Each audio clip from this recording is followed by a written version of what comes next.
வணக்கம். ஒரு 10-20 எம்டி சேரை பார்த்தாலே நமக்கு இவ்வளவு சோகமாக இருக்குது. எனர்ஜி அப்படியே கம்மியாகுது. எப்படி தான் ஆயிரக்கணக்கான எம்டி சேரை பார்த்துட்டு பல மணி நேரம் உணர்ச்சிகரமாக பேசுகிறாங்கன்னு தெரியல. ஆனால் இன்றைக்கி தான் அவர்களுடைய இடத்திலிருந்து பார்ப்பதற்கு ரொம்ப கஷ்டமாக இருக்குது. ஜனநாயகமும் நாமும் அல்லது தேர்தல் அரசியலும் நாமும் நமக்கு உலக வரலாற்றிலேயே இல்லாத அளவுக்கு ஜனநாயகத்தின் தேவையும் தேர்தல் அரசியலை எப்படி சரியாக பயன்படுத்தி கொள்ளலாம் அப்படிங்கிற ஒரு தெளிவும், ஜனநாயகம்னா என்னங்கிறதும் ஒரு மறு ஆய்வு அல்லது மறு வாசிப்பு செய்யப்பட வேண்டிய ஒரு சூழலில் இந்தியாவும் தமிழகமும் இருக்கிறது. ஒரு பெரிய சோகம் என்ன அப்படின்னா, நம்ம எப்பயும் நம்மளுடைய முதல்வர் வேட்பாளர்களை அல்லது யார் எந்த கட்சிக்கு ஓட்டு போட்டால் யார் முதல்வராக வருவாங்களோ அவங்களுக்கு ஓட்டு போடுவோம். அதே போல தான் இதுவரை நிறைய பிரதமர் தேர்தல்களையும் தமிழகம் சந்தித்திருக்கிறது. ஆனால் முதல் முறையாக தமிழகத்துக்கு யாரென்றே தெரியாத ஒருவர் தமிழகத்தின் முதல்வராக இருக்கிறார். தமிழகத்துக்கு சம்பந்தமே இல்லாத ஒருவர் இந்தியாவின் பிரதமராக, தமிழகத்தின் பிரதமராக இருக்கிறார். இதை எப்படி ஒரு ஜனநாயக ஆட்சி, தமிழ்நாட்டில் இருக்கிற 40 தொகுதியில் ஒரு தொகுதி விட்டுருங்க, 40இல் 39 தொகுதி மக்களால் கொஞ்சம் கூட விரும்பப்படாத ஒரு ஆள், அதுவும் ஒட்டுமொத்த இந்தியாவே அந்த ஆளை விரும்பிய பொழுதும் அப்பொழுதே அந்த ஆளை யாரை பற்றி யாருன்னே தெரியாதப்பே கோபேக் மோடின்னு சொன்ன ஒரு மாநிலத்துக்கும் சேர்த்து அந்த ஆள் பிரதமராக இருக்கும் ஒரு அவலம் இந்தியாவில் இருக்கிறது. அப்போ நமக்கு ஒரு விஷயம் என்ன புரியுது அப்படின்னா, நம்ம அப்பயே ரொம்ப தெளிவாக இருந்தோம். 5 வருஷத்துக்கு முன்னாடியே அந்த ஆளுக்கு யாருமே ஓட்டு போட தயாராக இல்லை எனும்போது அவர் யாருன்னு முழுசா எக்ஸ்போஸ் ஆன இந்த 5 ஆண்டுகளுக்கு பிறகு இப்போதும் கண்டிப்பாக ஓட்டு போட மாட்டோம் அப்படிங்கிறதுல எந்தவித மாற்று கருத்தும் இல்லை. அந்த நம்பிக்கையோட தேர்தல் அரசியலும் நாமும் அப்படின்னா என்ன, அதுக்குள்ளே போகலாம். நாமெல்லாம் ரொம்ப ஒரு அதிர்ஷ்டகரமான ஒரு நூற்றாண்டில் இருக்கோம். ரொம்ப ரொம்ப ஒரு வகையில் சொல்லும் அதிர்ஷ்டம் என்ற வார்த்தைகளெல்லாம் நமக்கு நம்பிக்கை இல்லை என்றாலும், இந்த இது சொல்லுவாங்கள்ல மேத்தமெட்டிக்ஸில் ப்ராபபிலிட்டி, அதன்படி பார்த்தா நம்மெல்லாம் இந்த நூற்றாண்டில் பிறந்ததற்கு ரொம்ப ஒரு அதிர்ஷ்டம் செய்தவர்கள். ஏன்னா நம்ம தான் ஜனநாயக ஆட்சி காலத்தில் பிறந்திருக்கிறோம். ஒரு 100 வருஷத்துக்கு முன்னாடி, 150 வருஷத்துக்கு முன்னாடி நம்மளை ஒரு அதிர்ஷ்டம் என்ன அப்படின்னா, உளவுப்போர் சமயத்தில் நம்ம பிறக்கலை. ஆக இந்த சர்வாதிகார ஆட்சிகள், மன்னர் ஆட்சிகள்லாம் ஓய்ஞ்சு அமையவே சண்டை போட்டு காஞ்சு அடிச்சு பிடிச்சி அதனால் மக்கள் பாதிப்படைஞ்சு எல்லாம் தெளிஞ்சு எல்லா பிணங்களும் விழுந்து முடிந்து ஒரு அமைதி வரும். அப்போ நம்மெல்லாம் வந்துட்டு இருக்கோம். அதனால தான் நம்ம கொஞ்சம் திமிர் பிடித்தவர்களாகவும் இருக்கோம். இந்த ஜனநாயகத்தால் நமக்கு எந்த பயனும் இல்லை, அரசியலே எனக்கு பிடிக்காது, அரசியல் எனக்கு இன்ட்ரெஸ்ட் இல்லை, ஆல் பொலிட்டிஷியன்ஸ் ஆர் சேம், இப்படிலாம் நம்ம பேசுவதற்கான சக்தி எங்கேருந்து வருது அப்படின்னா, நம்ம சர்வாதிகாரிகளையோ மன்னர்களையோ பார்த்ததில்லை. நம்மெல்லாம் நிறைய ஆட்களை இப்போ பார்க்குறோம். ராஜராஜ சோழன் ஆட்சியை மீண்டும் தமிழகத்தில் கொண்டு வருவோம். ராஜராஜன் சோழன் ஆட்சியை தமிழகத்தில் கொண்டு வந்தா உன்னை தெருக்குள்ளேயே விட மாட்டான். நீ எங்கேருந்து அவன் ஆட்சி செய்கிறத உன்னால் பார்க்கவே முடியாது. பாவம், நீ ஏன் இப்படி பேசிக்கிட்டு இருக்க அப்படின்னா, அதுக்கு ஜனநாயக அரசு தான் காரணம். ஜனநாயக ஆட்சி முறையில் நீ பிறந்துட்ட. ராஜராஜ சோழன் பற்றிலாம் உன்னால் வீரமாக பேச முடிகிறது. உண்மையிலேயே ஒருவேளை நீ ராஜராஜன் காலத்தில் பிறந்து தொலைச்சிருந்தேன்னு வையே, உன்னெல்லாம் பேசவே விட்டுருக்க மாட்டாங்க. நீ பேசிருக்க முடியாது. உன்னை ராஜராஜன் வாழும் தெருவில் விட்டுருக்க மாட்டார்கள். ராஜராஜனை அவங்க கட்டின தஞ்சை கோயிலுக்குள்ளேயே விடாதவங்க உன்னை எப்படி விடுவாங்க? அப்போ சிந்திச்சு பார்க்கணும் மக்களே, சிந்திச்சு பார்க்கணும் மக்களேன்னு சொல்லக்கூடாது. நம்மளும் சிந்திக்கணும். இன்னொன்று, இப்படியே சிந்திச்சு பாருன்னு சொல்லிக்கிட்டு ஒரு நாள் திடீர்னு அவங்களும் சிந்திச்சுனாங்கன்னு வையே, அப்புறம் உன் பேச்சை அவங்க அப்பா. அப்போ இந்த மாதிரி ஆட்களுக்கெல்லாம் நம்ம கொஞ்சம் ஜனநாயகம்னா என்ன, நீ எல்லாம் ஜனநாயகம் அப்படின்னு ஒன்று இருக்கிறதுனால தான் என்னத்தை வேணாலும் பேசிட்டு சுத்துற அப்படிங்கிறதெல்லாம் நான் அவர்களுக்கு உணர்த்த வேண்டிய அவசியம் இருக்கிறது. அதெல்லாம் நம்ம தான் செய்தாக வேண்டும். இன்னொரு விஷயம் என்ன அப்படின்னா, எனக்கெல்லாம் சின்ன வயசில் ரொம்ப ஆசை இருக்கும். எனக்கு இந்த வரலாற்று பாடங்கள் மேலெல்லாம் ரொம்ப ஒரு ஆர்வம் இருப்பதனால நம்மெல்லாம் உண்மையிலே இந்த அரசர் காலத்தில், அக்பர் காலத்தில் இல்லைன்னா ராஜராஜ சோழன் காலத்துல எல்லாம் பிறந்திருந்தா எப்படி இருக்கும் அப்படின்னு, அதெல்லாம் ஒன்றும் அறியாத பருவம். உண்மையிலேயே நினச்சி பாருங்க, இப்போ திடீர்னு இங்கே ராஜராஜ சோழன் ஆட்சி நடக்குது, என்ன ஆகும்? செத்துருவோம். நம்ம உட்காந்து பேச முடியுமா? முதல்ல துண்டு கூட கிடையாது, அவுத்து விட்டுருவாங்க. செருப்பு போட முடியாது. எவ்வளவு மோசமா நம்ம வாழ்ந்துகிட்டு இருந்தோம் ராஜராஜ சோழன் காலத்துல. ஒரே ஒரு சமூகம் மட்டும் இப்ப எப்படி சந்தோஷமா பெரிய பெரிய இடத்துல இருக்கோ அவன் காலத்திலயும் அதே மாதிரி இருந்துச்சு, பார்ப்பன சமூகம். இந்த நாட்டுல ராஜராஜ சோழன் ஆட்சி மீண்டும் வரணும்னு ஒரே ஒரு ஜாதிக்காரன் ஆசைப்பட்டான் அப்படின்னா பாப்பா மட்டும்தான் ஆசைப்பட முடியும். நீ எல்லாம் ஆசைப்படாத, அது தற்கொலைக்கு சமம். அது எந்த மாதிரி ஆசை அப்படின்னா எய்ட்ஸ் வரணும், எனக்கு புற்றுநோய் வரணும்னு ஆசைப்படுற மாதிரி. உன்னை கஷ்டப்பட்டு 2000 வருஷத்துல படிக்க வச்சு உனக்கு ட்ரெஸ்ஸை கொடுத்து உன்னை படிக்க வச்சு கொண்டாந்தா திருப்பி ராஜராஜ சோழர் காட்சிக்கு போறேன், நான் மாடு மேய்க்க போறேன்னு ஒரு கூட்டம் 10 பேர் உட்காந்து பேசிட்டு இருக்காங்கன்னா எவ்வளவோ ஒரு மோசமான ஒரு சூழல். இந்த ஜனநாயகத்திலையும் ஃப்ளா இருக்கு. ஜனநாயகம் என்பது அப்பழுக்கற்ற ஒரு ஆட்சி முறை. அதுல எந்த வித ஃப்ளாவுமே இல்லை அப்படின்லாம் நான் சொல்ல மாட்டேன். இந்த ஜனநாயகத்தின் மிகப்பெரிய அவலம் என்ன, இது இன்னும் சொல்ல போனா தீர்க்கப்படவே முடியாத அவலம் என்னன்னா, இந்த மாதிரி சொல்லிட்டு இருக்கிறவனுக்கும் ஒரு ஓட்டு, நம்மள மாதிரி ஆளுக்கும் ஒரு ஓட்டு தான் கணக்கு. அவன் ஓட்டையும் ஒன்னா கணக்கு பண்ணுவான், நம்மளும் ஒரு ஓட்டா கணக்கு பண்ணுவான். அதனாலதான் மோடி மாதிரி ஆட்கள், எடப்பாடி மாதிரியான ஆட்கள்லாம் ஆட்சியில் வர முடிகிறது. அப்ப நம்மெல்லாம் நல்லா வாழணும்னா நம்ம மட்டும் நல்லா வாழ்ந்தா நமக்கு மட்டும் எல்லா விஷயமும் தெரிஞ்சா பத்தாது. இவங்களையும் மாற்ற வேண்டிய அவசியம், இவங்களுக்கும் உண்மையை எடுத்து சொல்ல வேண்டிய அவசியம். தஞ்சை பெரிய கோயிலில் எப்படி தேவதாசிகள் இருந்தார்கள், எப்படி நிலங்கள் எல்லாம் பார்ப்பனர்களுக்கு அள்ளி அள்ளி கொடுத்தார்கள், எப்படி வண்ணாஞ்சேரி அந்த சேரி இந்த சேரி என்று ஒடுக்கப்பட்ட மக்களுக்கெல்லாம் தனித்தனி சேரியை ராஜராஜ சோழன் அமைத்திருந்தான். இதெல்லாம் நான் சொல்லிக் கொடுக்க வேண்டிய அவசியம் இருக்கிறது. இமயத்துல போய் கொடி நட்டா உனக்கு ஏதாவது பயன் இருக்கா, உனக்கு இடஒதுக்கீடு கிடைச்சா பயன் இருக்கு. இமயத்துல போய் கொடி நட்டான்னா உனக்கு நல்லா இருக்கும். உனக்கு கேட்கும் போது இமயத்துல அது ஒரு பாகுபலி படம் பார்க்குறப்ப அந்த யானையை தள்ளுற மாதிரியான ஒரு ஃபீலிங். அதனால உனக்கு என்ன பயன் இருக்கு? அதனால உனக்கு ஏதாவது ஒருவேளை சோறு கிடைக்குமா, 2 இட்லி கிடைக்குமா நைட்டு? உனக்கு 2 இட்லி இப்பெல்லாம் 1 கோடி ரூபா விற்கிது, உனக்கெல்லாம் வாங்க முடியுமா? அப்ப நீ எந்த ஆர்வத்தில் உட்காந்துட்டு அந்த ஆள் பேசுறது, இவனை மாதிரி ஆட்கள் பேசுறதுக்கெல்லாம் கை தட்டிக்கிட்டு இருக்கீங்கன்னு எனக்கு உண்மையாவே எனக்கு வேதனை இருக்கும், ஆச்சரியம் இருக்கும். அது ஒரு மிக்சட் ஃபீலிங், அது காதல் மாதிரியான ஒரு மிக்சட் ஃபீலிங். இவர்களை பார்த்து பரிதாபப்படுவதா நம்மளுடைய சமூகம் இப்படி இருக்கிறது அப்படின்னு. இன்னும் சொல்லப்போனால் எனக்கு ரொம்ப ஆச்சரியமான விஷயம் என்ன அப்படின்னா, இன்னைக்கு அரசியலுக்கு வருகிறவர்கள், இப்போ புதிதாக ஒரு சினிமாவில் வாய்ப்பிழந்து விட்ட பின்போ அல்லது ஓய்வெடுக்கும் காலத்திலோ அரசியலுக்கு வரும் ஆட்களுக்கு இந்த ஜனநாயக ஆட்சி, தான் ஆட்சி செய்வதென்றால் என்ன அப்படிங்கிறதே தெரியல. நான் ஆட்சிக்கு வந்தால், நான் ஆண்டால் என்னதா ஆட்சியில். உண்மையிலே சொல்ல போனா ஜனநாயகம் என்பது ஆட்சிக்கு வருபவர்களால் செய்யப்படும் ஆட்சி அல்ல, அது மக்கள் ஆட்சி. மக்கள் ஒருத்தனுக்கு ஓட்டு போட்டு எனக்கு நீ போய் வேலை பாருன்னு அனுப்பி வைக்கிறான். நீ வேலைக்காரன், நீ எங்களை மாடு மேய்க்க வைப்பதாக இருந்தாலும், எங்களுக்கு இடஒதுக்கீடு கொடுப்பதாக இருந்தாலும், நீ எங்களால் வேலையாட்களாக அனுப்பி வைக்கப்படுகிறாய். இங்க இருக்கிற மக்கள் தான் ஆட்சியாளர்கள் அப்படிங்கிற ஒரு அடிப்படை அறிவு முதல்ல ஒரு அரசியல்வாதிக்கு இருக்கணும். இன்றைய அரசியலுக்கு வர எவனுக்காவது அது இருக்கா? கொஞ்சம் கூட கிடையாது.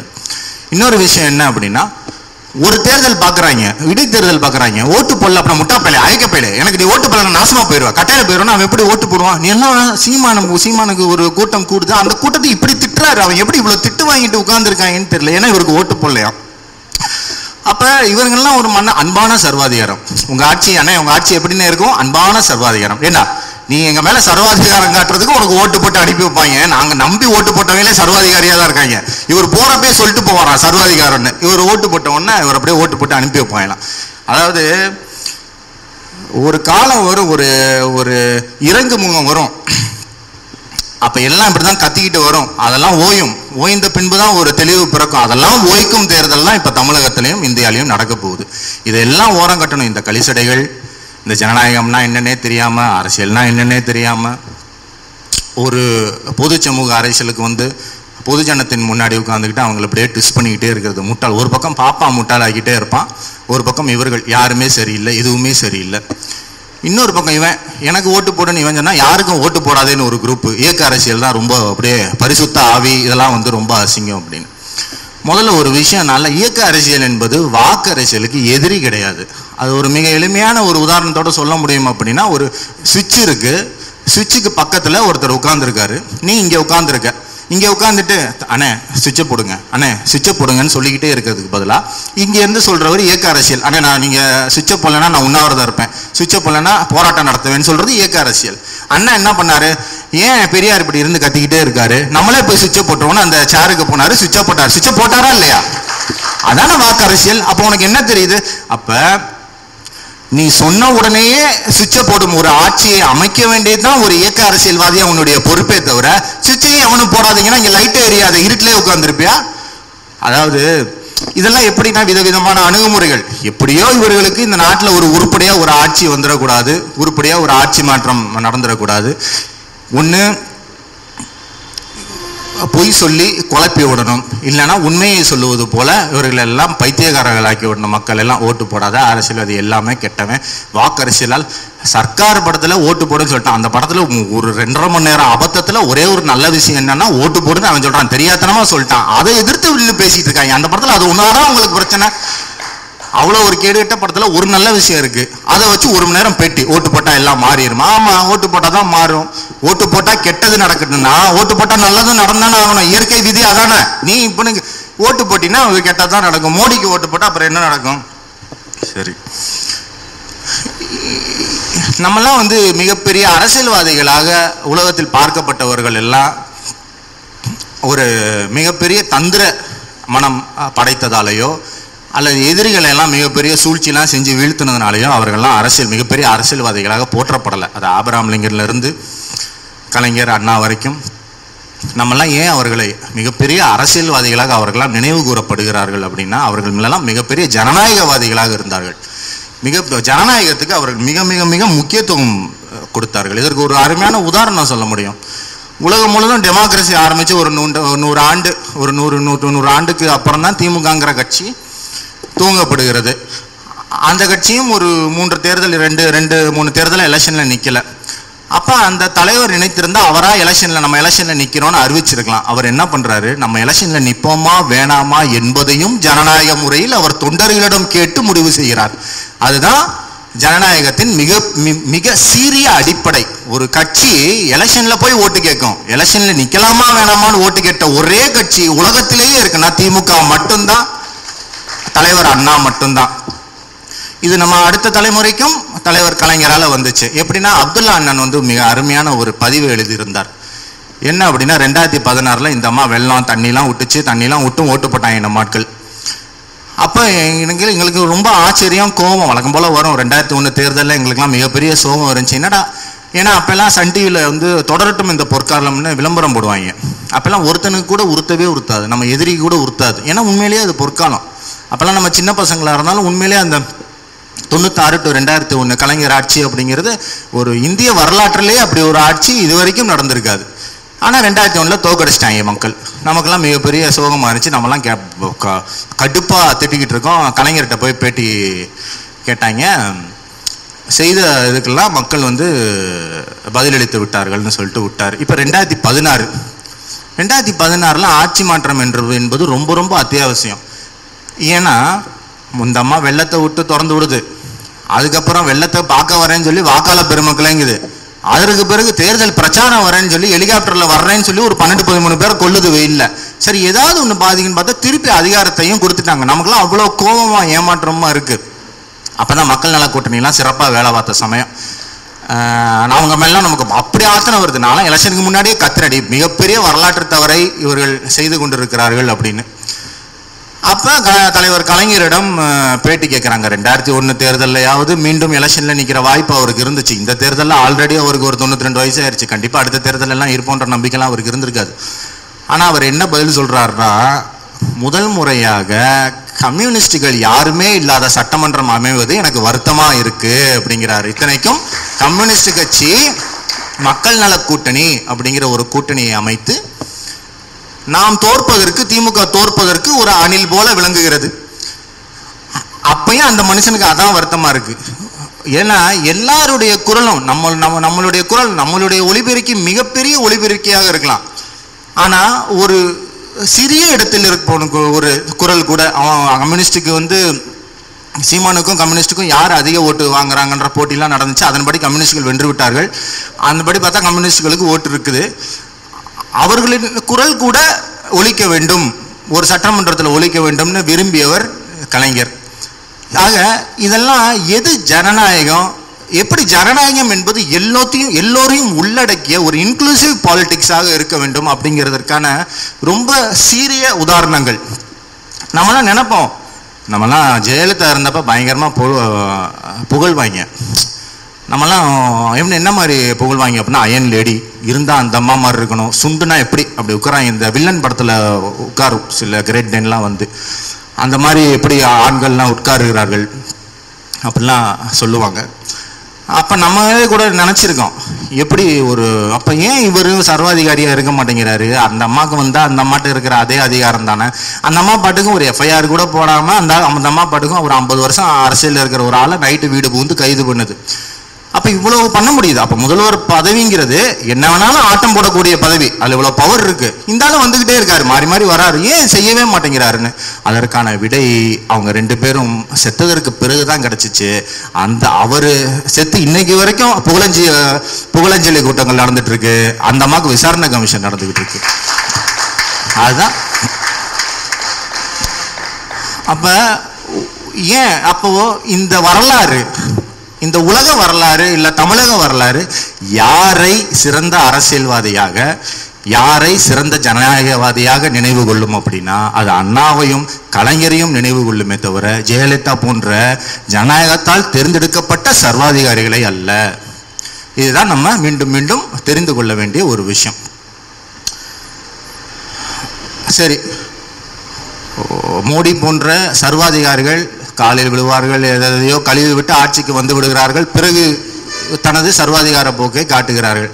இதாவது சர்வாதிகாரம், அவனே முடிவெடுத்து அவனே ஏதோ பண்றான். சரி, நம்ம தமிழ்நாட்டுக்கு ஏதாவது வாய்ப்பு இருக்கிறதா? சரி, ஜனநாயகவாதி இல்லைன்னா ஒரு சர்வாதிகாரியாவது இருக்கானா? சர்வாதிகாரியும் இல்லை, அடிமைகள் தான் இருக்காங்க. இப்ப இது மிக மோசமான, தமிழக வரலாற்றிலே மிக மிக மோசமான ஒரு விஷயம். நம்ம இந்த மாதிரி ஒரு கேவலமான கேடுகெட்ட ஒரு ஆட்சி, தமிழர்கள் என்று சொல்லவே வெட்கப்படக்கூடிய ஒரு ஆட்சி தமிழகத்தில் இது வரைக்கும் அமைஞ்சிருக்குமா அப்படின்னா இல்லை. நீ உண்மையே சொல்லுங்க, எடப்பாடி தான் முதல்வர்னு அறிவிச்சப்ப யாருக்காவது அவருடைய முகம் மனதில் வந்ததா? அவர் முகம் என்னன்னாவது தெரியுமா? தெரியாது. ஓபிஎஸ்ஸாவது தெரியும், நமக்கு முன்னாடியே இருந்தமா உள்ள போறப்பெல்லாம் இவர் வந்து விளையாடுவாரு, அப்பெல்லாம் நமக்கு தெரியும். இந்தால யாருன்னே தெரியாது. அப்புறம் பிறகு அந்த டேபிளுக்கு அடியில் ஓடுவது, அப்புறம் இந்த சமாதியில் மலர் வளம் வைத்து இது பண்றது, அந்த மாதிரியான காணொளிகளை பார்த்து அவரது முகமும் நம்ம முகத்துல நல்லா பதிஞ்சிச்சு. அப்ப இப்படிப்பட்ட ஒரு அரசு வர்றதுக்கு இதையாவது நீங்க அதிர்ஷ்டத்துல கொடுக்க முடியுமானா இல்ல. அதுவும் இப்ப நான் திருப்பி சொல்ல வர்றதாதான், ஜனநாயகத்துல தெரியாம தவறு நடக்க வாய்ப்பே இல்லை. அரசியல்வாதிகள் தானாக தவறு செய்ய வாய்ப்பே இல்லை. உங்களுடைய உதவி இல்லாமல் அரசியல்வாதிகளால தப்பு பண்ணவே முடியாது. ஏன்னா ஒரு அம்மானால கார்ல போக முடியல, இந்த பஸ் டிராவல் பண்ண முடியல, வெயில்ல வர முடியலன்னு 12 பேரை கொல்லுது. அந்த அம்மா 5 வருஷம் உயிரோட இருக்கணும் நீங்க ஓட்டு போட்டீங்கன்னா உங்களை விட ஒரு மட சாம்பிராணிகள் யார் இருக்க முடியும்? அப்ப அந்த அம்மாவுக்கு பின்னாடி மிகப்பெரிய அரசியல் தலைவர் இருந்தார்களா அதிமுகல? எந்த தைரியத்தில் அந்த அம்மாட்ட ஆட்சியை கொடுத்தீங்க? திருப்பி யார் இருக்கா அந்த கட்சியில? யார் இருந்தா? திமுகல அப்படி இல்லை. இப்ப மட்டும் இல்ல, நாளை என் பிள்ளைகள் வந்து அரசியல் பேசினாலும் அப்பயும் திமுகவில் மிகப்பெரிய தலைவர் இருக்க வரைக்கும் இப்ப வரைக்கும் இருக்காங்க. ஏகப்பட்ட பேர் இருக்காங்க. எஸ் சிவசங்கரன் இருக்கிறார், தங்கம் தென்னரசு இருக்கிறார், ஆராசா இருக்கிறார், ஏகப்பட்ட ஆட்கள் இருக்கிறார்கள். திமுக அடுத்த ஒரு 100 வருஷத்துக்கு பிரச்சனை கிடையாது. நீங்க அதிமுக அடுத்த 1 வருஷத்துக்கு கூட ஒரு தலைவர் இல்லாத ஒரு கட்சிக்கு வாக்கு கொடுத்துட்டு நாங்க எடப்பாடிக்கு ஓட்டு போடல அப்படின்னா ஜெயலலிதா செத்தா அப்புறம் யார் இங்க ஒபாமாவை வந்து ஆட்சியில உட்காருவாரு? எவனாவது அடிமை தான் வந்து உட்காருவான். அது தெரிஞ்சுதான். அது நீங்க யோசிச்சு பார்த்துருக்கணும். யோசிக்காம ஓட்டு போட்டது இன்னைக்கு எவ்வளவு இழப்பு நம்ம சந்திச்சுக்கிட்டு இருக்கோம். எவ்வளவு இழப்பு, வரலாற்றிலேயே இவ்வளவு பெரிய இழப்பு. ஏதோ நம்மளோட ஒரு இந்த பக்கெட்ல ஒரு ஓட்டை விழுந்தா பரவாயில்ல, பக்கெட் ஃபுல்லா ஓட்டை. இவ்வளவு நாள் சேர்த்து வச்ச தண்ணி, சிறுக சிறுக சேமித்து வச்ச தண்ணியில விளையாட்டுக்கு வந்து ஓட்டையா போட்டு எல்லாத்தையும் லீக் பண்ணி விடுறாங்க. கல்வியில இருந்து, உட்கட்டமைப்புல இருந்து, பொது விநியோக திட்டத்தில இருந்து எல்லாத்தையும் இங்க எடுத்துட்டாங்க. சரி, இதெல்லாம் ஒரு பக்கம் நடந்துகிட்டே இருக்கு. இப்படி கொஞ்சம் கூட வெக்கமே இல்லாத ஆட்சியாளர் இருக்கிறார். ஆனா இன்னொரு உண்மையையும் நான் ஒப்புக்கொள்ள வேண்டும். ஜெயலலிதா என்னதான் இருந்தாலும் ஒரு உறுத்தல் நமக்கெல்லாம் இருந்துச்சு. என்னடா ஒரு திராவிட இயக்கத்தின் ஒரு மிகப்பெரிய மாசான கட்சிக்கு ஒரு பார்ப்பனர் வந்து தலைமையில் இருக்காங்களே அப்படிங்கிற. ஏன்னா அந்த அம்மா ஒன்று நல்லது செஞ்சிருந்தாலும் அது ஒரு உள்ளன்போட உண்மையிலே மக்கள் பிரச்சனைகளை புரிந்து செய்ததல்ல. இந்த மண் அப்படி பதப்படுத்தப்பட்ட மண். இந்த மண்ணில் நீ வேற விதைச்சினா துப்பி வெளியே தள்ளும். இந்த அம்மா விதைச்சாங்க. இப்போ கர சேவைக்கு ஆள் அனுப்புனாங்க, மதமாற்ற தடை சட்டம் கொண்டு வந்தாங்க. ஒவ்வொரு தடவையும் இந்த மண் அப்படியே அந்த விதையை வெளியே தள்ளியது.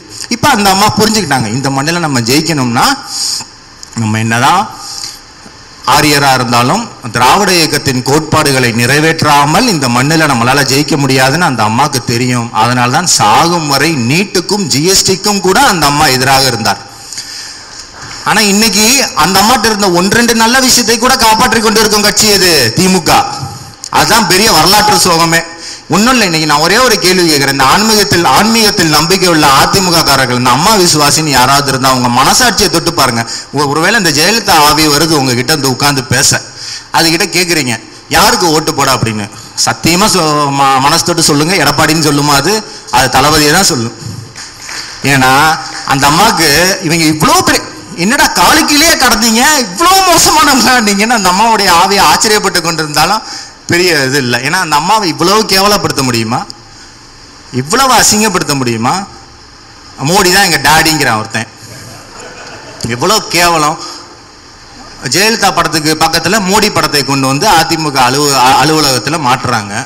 ஜெயலலிதாவுக்கு ஒரு சிலை வைக்கிறார். உலகத்திலேயே ஒரு தலைவருக்கு சிலை வைத்து அதை திருப்பி மாற்றி வச்ச ஒரே கட்சி இந்த உலகத்திலே இருக்கும் அப்படின்னா அது அதிமுக தான். அப்ப அதிமுக காரர்கள் உண்மையிலேயே ஜெயலலிதா மேல் பற்று கொண்டவராக இருந்திருப்பீர்களானால் தயவு செய்து அந்த ஆவை அழித்து விட்டு திமுகவுக்கு வாக்களிப்பது தான் உண்மையான உங்கள் விசுவாசத்தை காட்டும் ஒரு இது. ஏன்னா அந்த அம்மாவின் இழந்த மானத்தை கூட காப்பாற்றுவது கூட திமுக ஆட்சிக்கு வந்தாதான் நடக்கும். உங்களுடைய தலைவர் எப்படி இறந்தார் என்பதை கூட தெரிந்து கொள்வதில் உங்களுக்கு ஆசை இல்லை. ஆசை இருந்துச்சு அப்படின்னா தயவு செய்து திமுக தான் நீங்க ஓட்டு போட்டாகணும். வேற எப்படியும் அது வரவே வராது.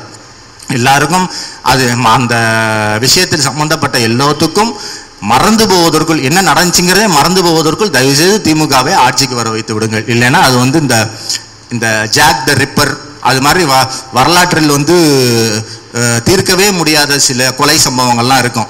அதெல்லாம் அப்படியே ஓப்பன் கேசஸாகவே இருக்கும். ஜோடியாக் சீரியல் கில்லர் அது மாதிரி ஜெயலலிதாவை யார் கொன்றார்கள், ஜெயலலிதாவின் மரணம் எப்படி ஏற்பட்டதுங்கிறது யாருக்குமே தெரியாம கடைசி வரைக்கும் ஒரு மர்மமாகவே இருக்கும். இதை விட ஒரு அசிங்கம் இத்தனை முறை தமிழகத்துக்கு, இது முதல்ல தமிழ்நாட்டுக்கு அசிங்கம். ஏன்னா மக்களால் தேர்ந்தெடுக்கப்பட்ட ஒரு பிரதிநிதி எப்படி இறந்தார் என்பதே அவருக்கு வாக்களித்த வாக்காளர்களுக்கு தெரியவில்லைன்னா இதை விட ஒரு அசிங்கம் ஒரு ஜனநாயகத்துக்கு கிடையவே கிடையாது. மிகப்பெரிய கேவலம். ஆமா, நான் இன்னும் அதான் இந்த ஜெயலலிதா வந்து திராவிட இயக்கத்தின் தலைவராக இருக்கிறாரு அப்படிங்கிறது நமக்கெல்லாம் ஒரு பக்கம் உறுத்திட்டு தானே இருந்துச்சு. அப்போ இந்த ஓபிஎஸ் வந்து உண்ணாவிரதம்லாம் இருக்காரு. உண்மையிலே பயங்கர மாசாக தானே இருந்துச்சு. அவர் போய் சமாதியிலெல்லாம் உண்ணாவிரதம் இருக்கார். இப்போ நம்மளாம் உணர்ச்சிகளால் உந்தப்படுபவர்கள் தானே. டக்குன்னு எவனாவது பண்ணாலே நமக்குலாம் சினிமாவை பார்த்தாலே வெளியே வந்தால் ஒரு 4 பேர் அடிக்கணும் போல தானே இருக்கும். அப்போ ஓபிஎஸ் வந்து ஆஹா இதுவரை குனிந்திருந்த சிங்கம் நிமிர்ந்து விட்டதுன்னு பார்த்தா நான் சரி இனிமையாவது இருந்துருவான் இந்த ஆள் வந்து ஒரு திராவிட கட்சிக்கு அது எப்படியோ அது குறுக்கு வழியோ முட்டு சொந்தம் எப்படியோ உள்ள வந்தாரு, அவர் பதவிக்கு வந்துடுவாருன்னு பார்த்தா இவனுங்க எப்படி இருக்கானுங்க அப்படின்னா மினியான்கள் பார்த்துருப்பீங்க. மினியான்களால் முதலாளிகள் இல்லாமல் இருக்க முடியாது. அந்த படத்தோட கதையாக தான், அது ஒரு அனிமேஷன் படம். முதலாளிகளை தேடிக்கொண்டு அலைஞ்சிக்கிட்டே இருக்கும். அதனால தனியாக செயல்படவே முடியாது. அதுபோல் இந்த எடப்பாடியும் ஓபிஎஸும் முதலாளிகளை தேடிக்கொண்டே அலைஞ்சு கடைசியில் மோடிங்கிற ஒரு முதலாளியை கண்டுபிடிச்சிட்டாங்க. யார் விசுவாசமாக இருக்கிறதுன்னு பார்த்தா ஜெயலலிதாவுக்கு ஒரு அடி குனிஞ்சாங்கன்னா இந்த ஆளுக்கு 10 அடி குனிகிறாங்க. நமக்கெல்லாம் யாரையாவது பார்த்து சிரிக்கும் போது ஒரு 32 பற்கள் தெரிந்தால் பெரிய விஷயம். எடப்பாடி வந்து மோடியை பார்த்து சிரிக்கும் புகைப்படங்களை பார்த்து அந்த பற்களை எண்ணுங்கள், 64 பல்லு இருக்கும். உண்மையிலேயே 64 பல்லு இருக்கும். ஆனால் எவ்வளவு அசிங்கம். 2 பேருமே ஆண்ட சாதி என்று பெருமை பெற்றுக்கொள்ளும் 2 மிகப்பெரிய ஒரு வரலாற்று பின்புலம் உள்ள சாதியை சேர்ந்தவர்கள். அந்த சாதியில் இருக்கிறவங்க கூட எங்காலும் ஒருத்தர் இப்போ சிஎம் ஆயிட்டாரு, எங்காலும் ஒருத்தர் சிஎம் ஆகிறத உங்காலும் தடுத்துட்டாரு என்று சண்டை போட்டுக் கொள்ளும் சூழலை ஓபிஎஸும் இபிஎஸும் நிறைவேற்றிருக்கிறார்கள். ஆனால் கொஞ்சமாவது யோசிச்சு பாருங்க, இந்த இருவரால் இப்போ சின்ன மருது பெரிய மருது பிறந்த சாதி ஒன்று, தீரன் சின்னமலை போன்ற மாவீரர்கள் பிறந்த சாதி ஒன்று. உண்மையிலேயே இந்த ஓபிஎஸ் இபிஎஸ்ஆல் உங்கள் ஜாதிக்கு பெருமையா? 2 பெருமை வேணா வச்சுக்கலாம். என் ஜாதிக்காரன் முதுகு எவ்வளவு வளைகிறது பாரு, கின்னஸ் ரெக்கார்டுன்னு ஓபிஎஸ் காட்டலாம். என் உலகத்திலேயே அதிக பற்கள் கொண்ட மனிதர் எங்கள் ஜாதியில் தான் பிறந்திருக்கிறார்னு காட்டலாமே தவிர வேற எதற்காவது இவர்கள் 2 பேர் பயன்படுவார்களா? அப்ப ஜாதியை பார்த்து தான் ஓட்டு போடுவேன் அப்படின்னா நீ யாருக்கு ஓட்டு போடணும்? நீ ஜாதிக்காரனுக்கு ஓட்டு போடு, உன்னுடைய இதுக்கே வர்றேன், நீ தாராளமா ஜாதி பார்த்து ஓட்டு போடு. ஆனா நீ ஜாதி பார்த்து ஓட்டு போடனா அது ஒரு லாஜிக் வேணாமா? இவன் என் ஜாதிக்காரன் நீ கை காட்டினா ஆஹா இவர் உங்க ஜாதியா, ஏஆர் ரஹ்மான் தமிழர், ஏஆர் ரஹ்மான் தமிழரா அப்படின்னு தானே இருக்கணும். எடப்பாடி உங்க ஜாதியா அப்படின்னு கேட்குற மாதிரியா இருக்கணும். அப்ப நீ நல்லா தெரிஞ்சுக்கோ, உன் ஜாதிக்காக ஓட்டு போடுற அப்படின்னா, உன் ஜாதி பெருமைக்காக ஓட்டு போடுற அப்படின்னா, உன் ஜாதி பேரை இந்திய அளவில் தமிழக அளவில் எவன் உயர்த்தி காட்டுகிறானோ, எவன் அந்த ஜாதியின் பெயரை சொன்னா நமக்கெல்லாம் பெருமிதம், ஜாதி தாண்டி பெருமிதம் ஏற்படுகிறதோ அவர்களுக்கு நீ ஓட்டு போட்டா அது தப்பே கிடையாது. அப்படி தாராளமா ஜாதி பார்த்து ஓட்டு போடு. ஆனா உண்மையை சொல்ல போனால் இருக்கும் சூழ்நிலையில் நடந்து கொண்டிருக்கும் அரசியல் நிகழ்வுகளை வைத்து பார்த்தால் வேற ஜாதிக்கார எடப்பாடிக்கு ஓட்டு போட்டாலும் தப்பி தவறி போடலாமே தவிர கவுண்டர்கள் போடவே கூடாது. வேற ஜாதியிலிருந்து 1-2 ஓட்டுகள் ஓபிஎஸ்க்கு விழலாமே தவிர முக்குலத்து சமூகம் போடவே கூடாது. ஏனென்றால் உங்கள் ஜாதியின் மானத்தை அவர்கள் இருவரும் இந்திய அளவில் வாங்கி கொண்டிருக்கிறார்கள். இந்திய அளவில் வாங்கி கொண்டிருக்கிறார்கள். மம்தா பானர்ஜி எல்லாம் என்னென்னலாம் நினைச்சிருக்கோம், அசிங்கம் இல்லையா அது? மாயாவதிலாம் எவ்வளவு மோசமா நினைச்சிருக்கோம். ஆஹா இவர்கள் இருவர் மட்டும் உத்தரப்பிரதேசத்தில் பிறந்திருந்தால் அப்படின்னு நினைச்சிருக்கோம் மாயாவதி.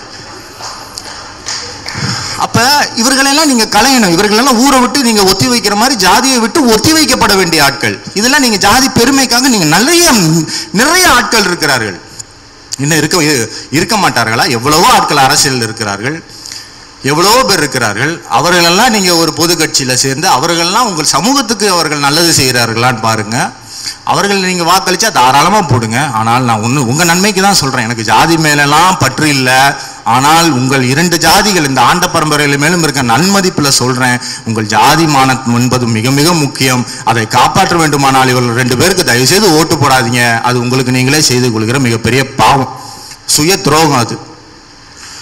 அப்ப வரலாற்றிலே இல்லாத அளவு மிக மோசமான ஒரு 2 அடிமைகள் இருக்கிறார்கள். இதை கூட நம்ம ஏன் சொல்றோம் அப்படின்னா, ஒருவேளை இபிஎஸ் வந்துட்டார், பின்கேட்டு வழியாவே வந்து கெட்டவனாவே இருந்தாலும் பரவாயில்ல.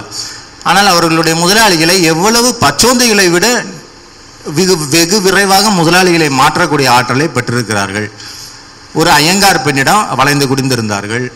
அடுத்து ஒரு முக்குலத்தோர் பெண் தலைவியாவது போல் இருந்தது, டக்குன்னு வளைஞ்சாங்க. அடுத்து ஒரு குஜராத் செட்டியார் வந்தார், படுத்தே விட்டார்கள்.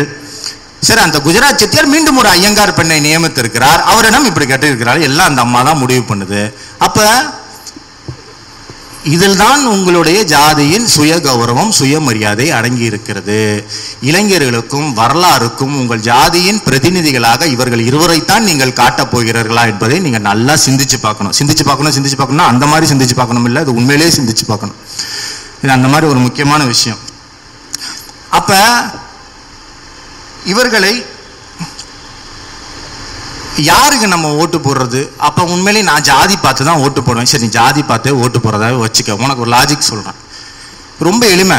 உன்னுடைய ஜாதியை பார்த்து தான் ஓட்டு போடணும் அப்படின்னா, உன்னுடைய ஜாதிக்குன்னா உன்னுடைய ஜாதியில் யார் ஆட்சியில் உன் ஜாதியில் நிறைய டாக்டர்கள் உருவாகி இருக்கிறார்கள், யார் ஆட்சியில் உனது ஜாதியில் நிறைய இன்ஜினியர்ஸ் உருவாகி இருக்கிறார்கள், ஆடிட்டர்கள் உருவாகி இருக்கிறார்கள், யார் உனக்கு இடஒதுக்கீடு அளித்து உன்னை வளர்த்து விட்டிருக்கிறார்கள் என்பதை பார்த்து அவனுக்கு வாக்களிக்க வேண்டும். இதுதான் ஜாதி பார்த்து வாக்களிக்கிறது. ஜாதி பார்த்துனா என் ஜாதிக்கான இருக்கானான்னு வாக்களிக்கிறது இல்லை, என் ஜாதிக்கு எவன் நல்லது செய்கிறானோ அவனுக்கு வாக்களிப்பது தான் ஜாதி பார்த்து வாக்களிப்பது.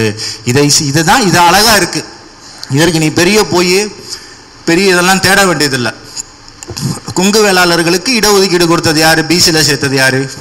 சேர்த்திருப்பா? எம்ஜிஆரும் ஜெயலலிதாவுமா சேர்த்திருப்பாங்க? கலைஞர் தான் சேர்த்திருப்பாரு. கலைஞர் தான் சேர்த்திருக்காரு. திமுக தான் சேர்த்திருக்குது. கொங்கு வேளாளர்களை பிசியில் சேர்த்தது திமுக ஆட்சி.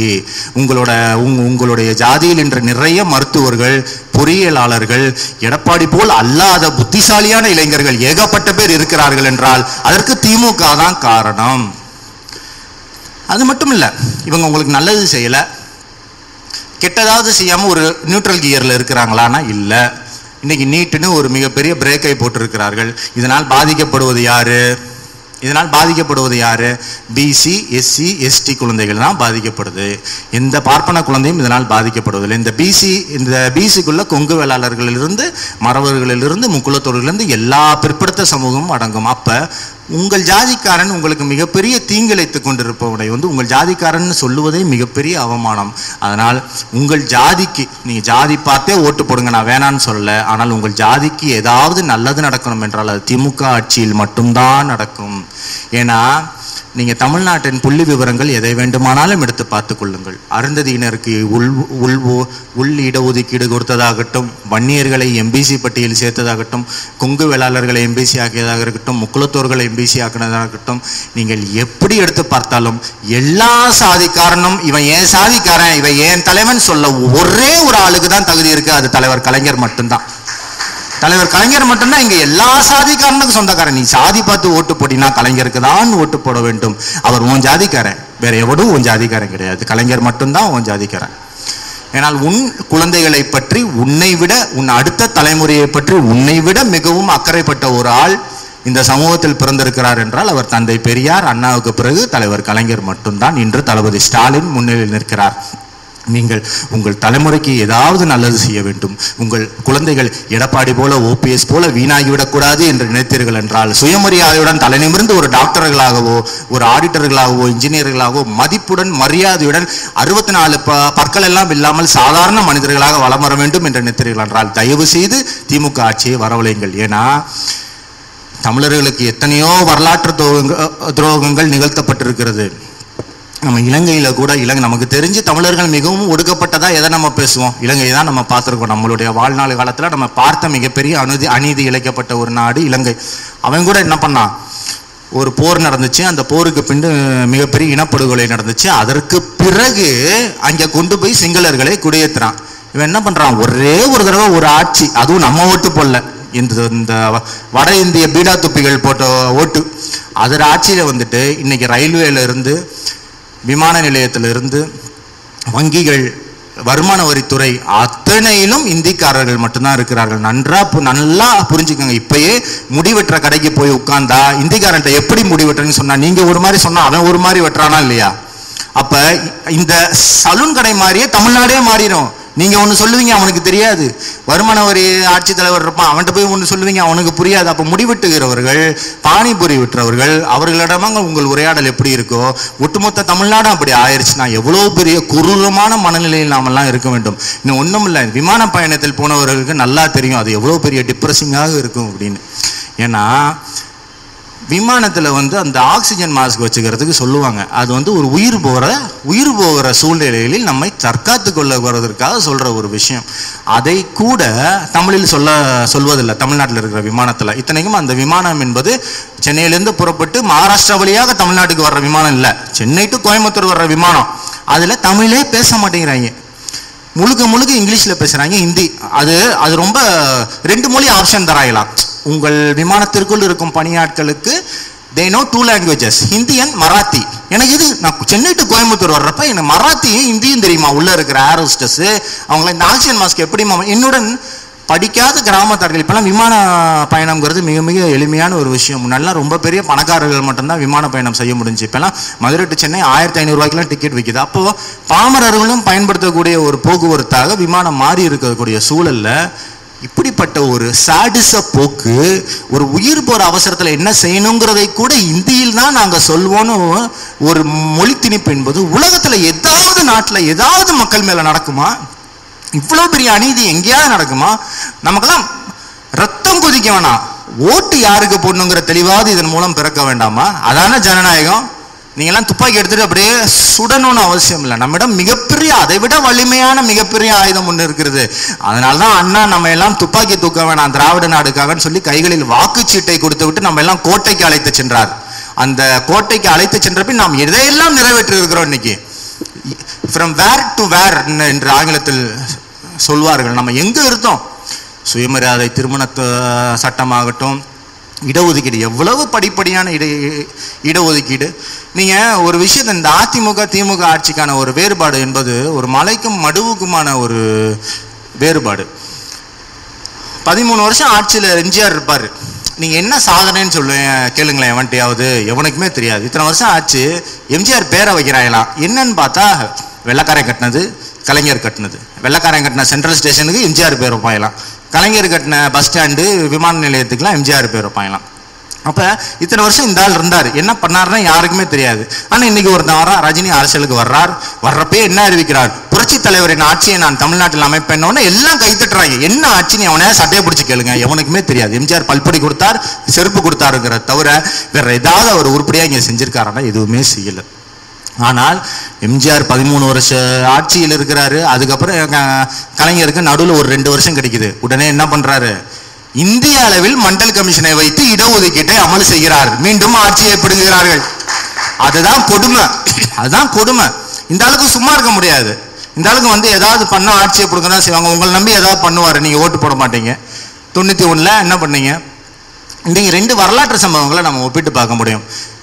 ஒன்று 89 சமயங்கள்லாம் நடக்குது. இந்த இந்திய ராணுவ படை வீரர்கள் இலங்கைக்கு போய்விட்டு இலங்கையெல்லாம் பயங்கரமான அட்டூழியங்கள் எல்லாம் செய்துவிட்டு சென்னை வருகிறார்கள்.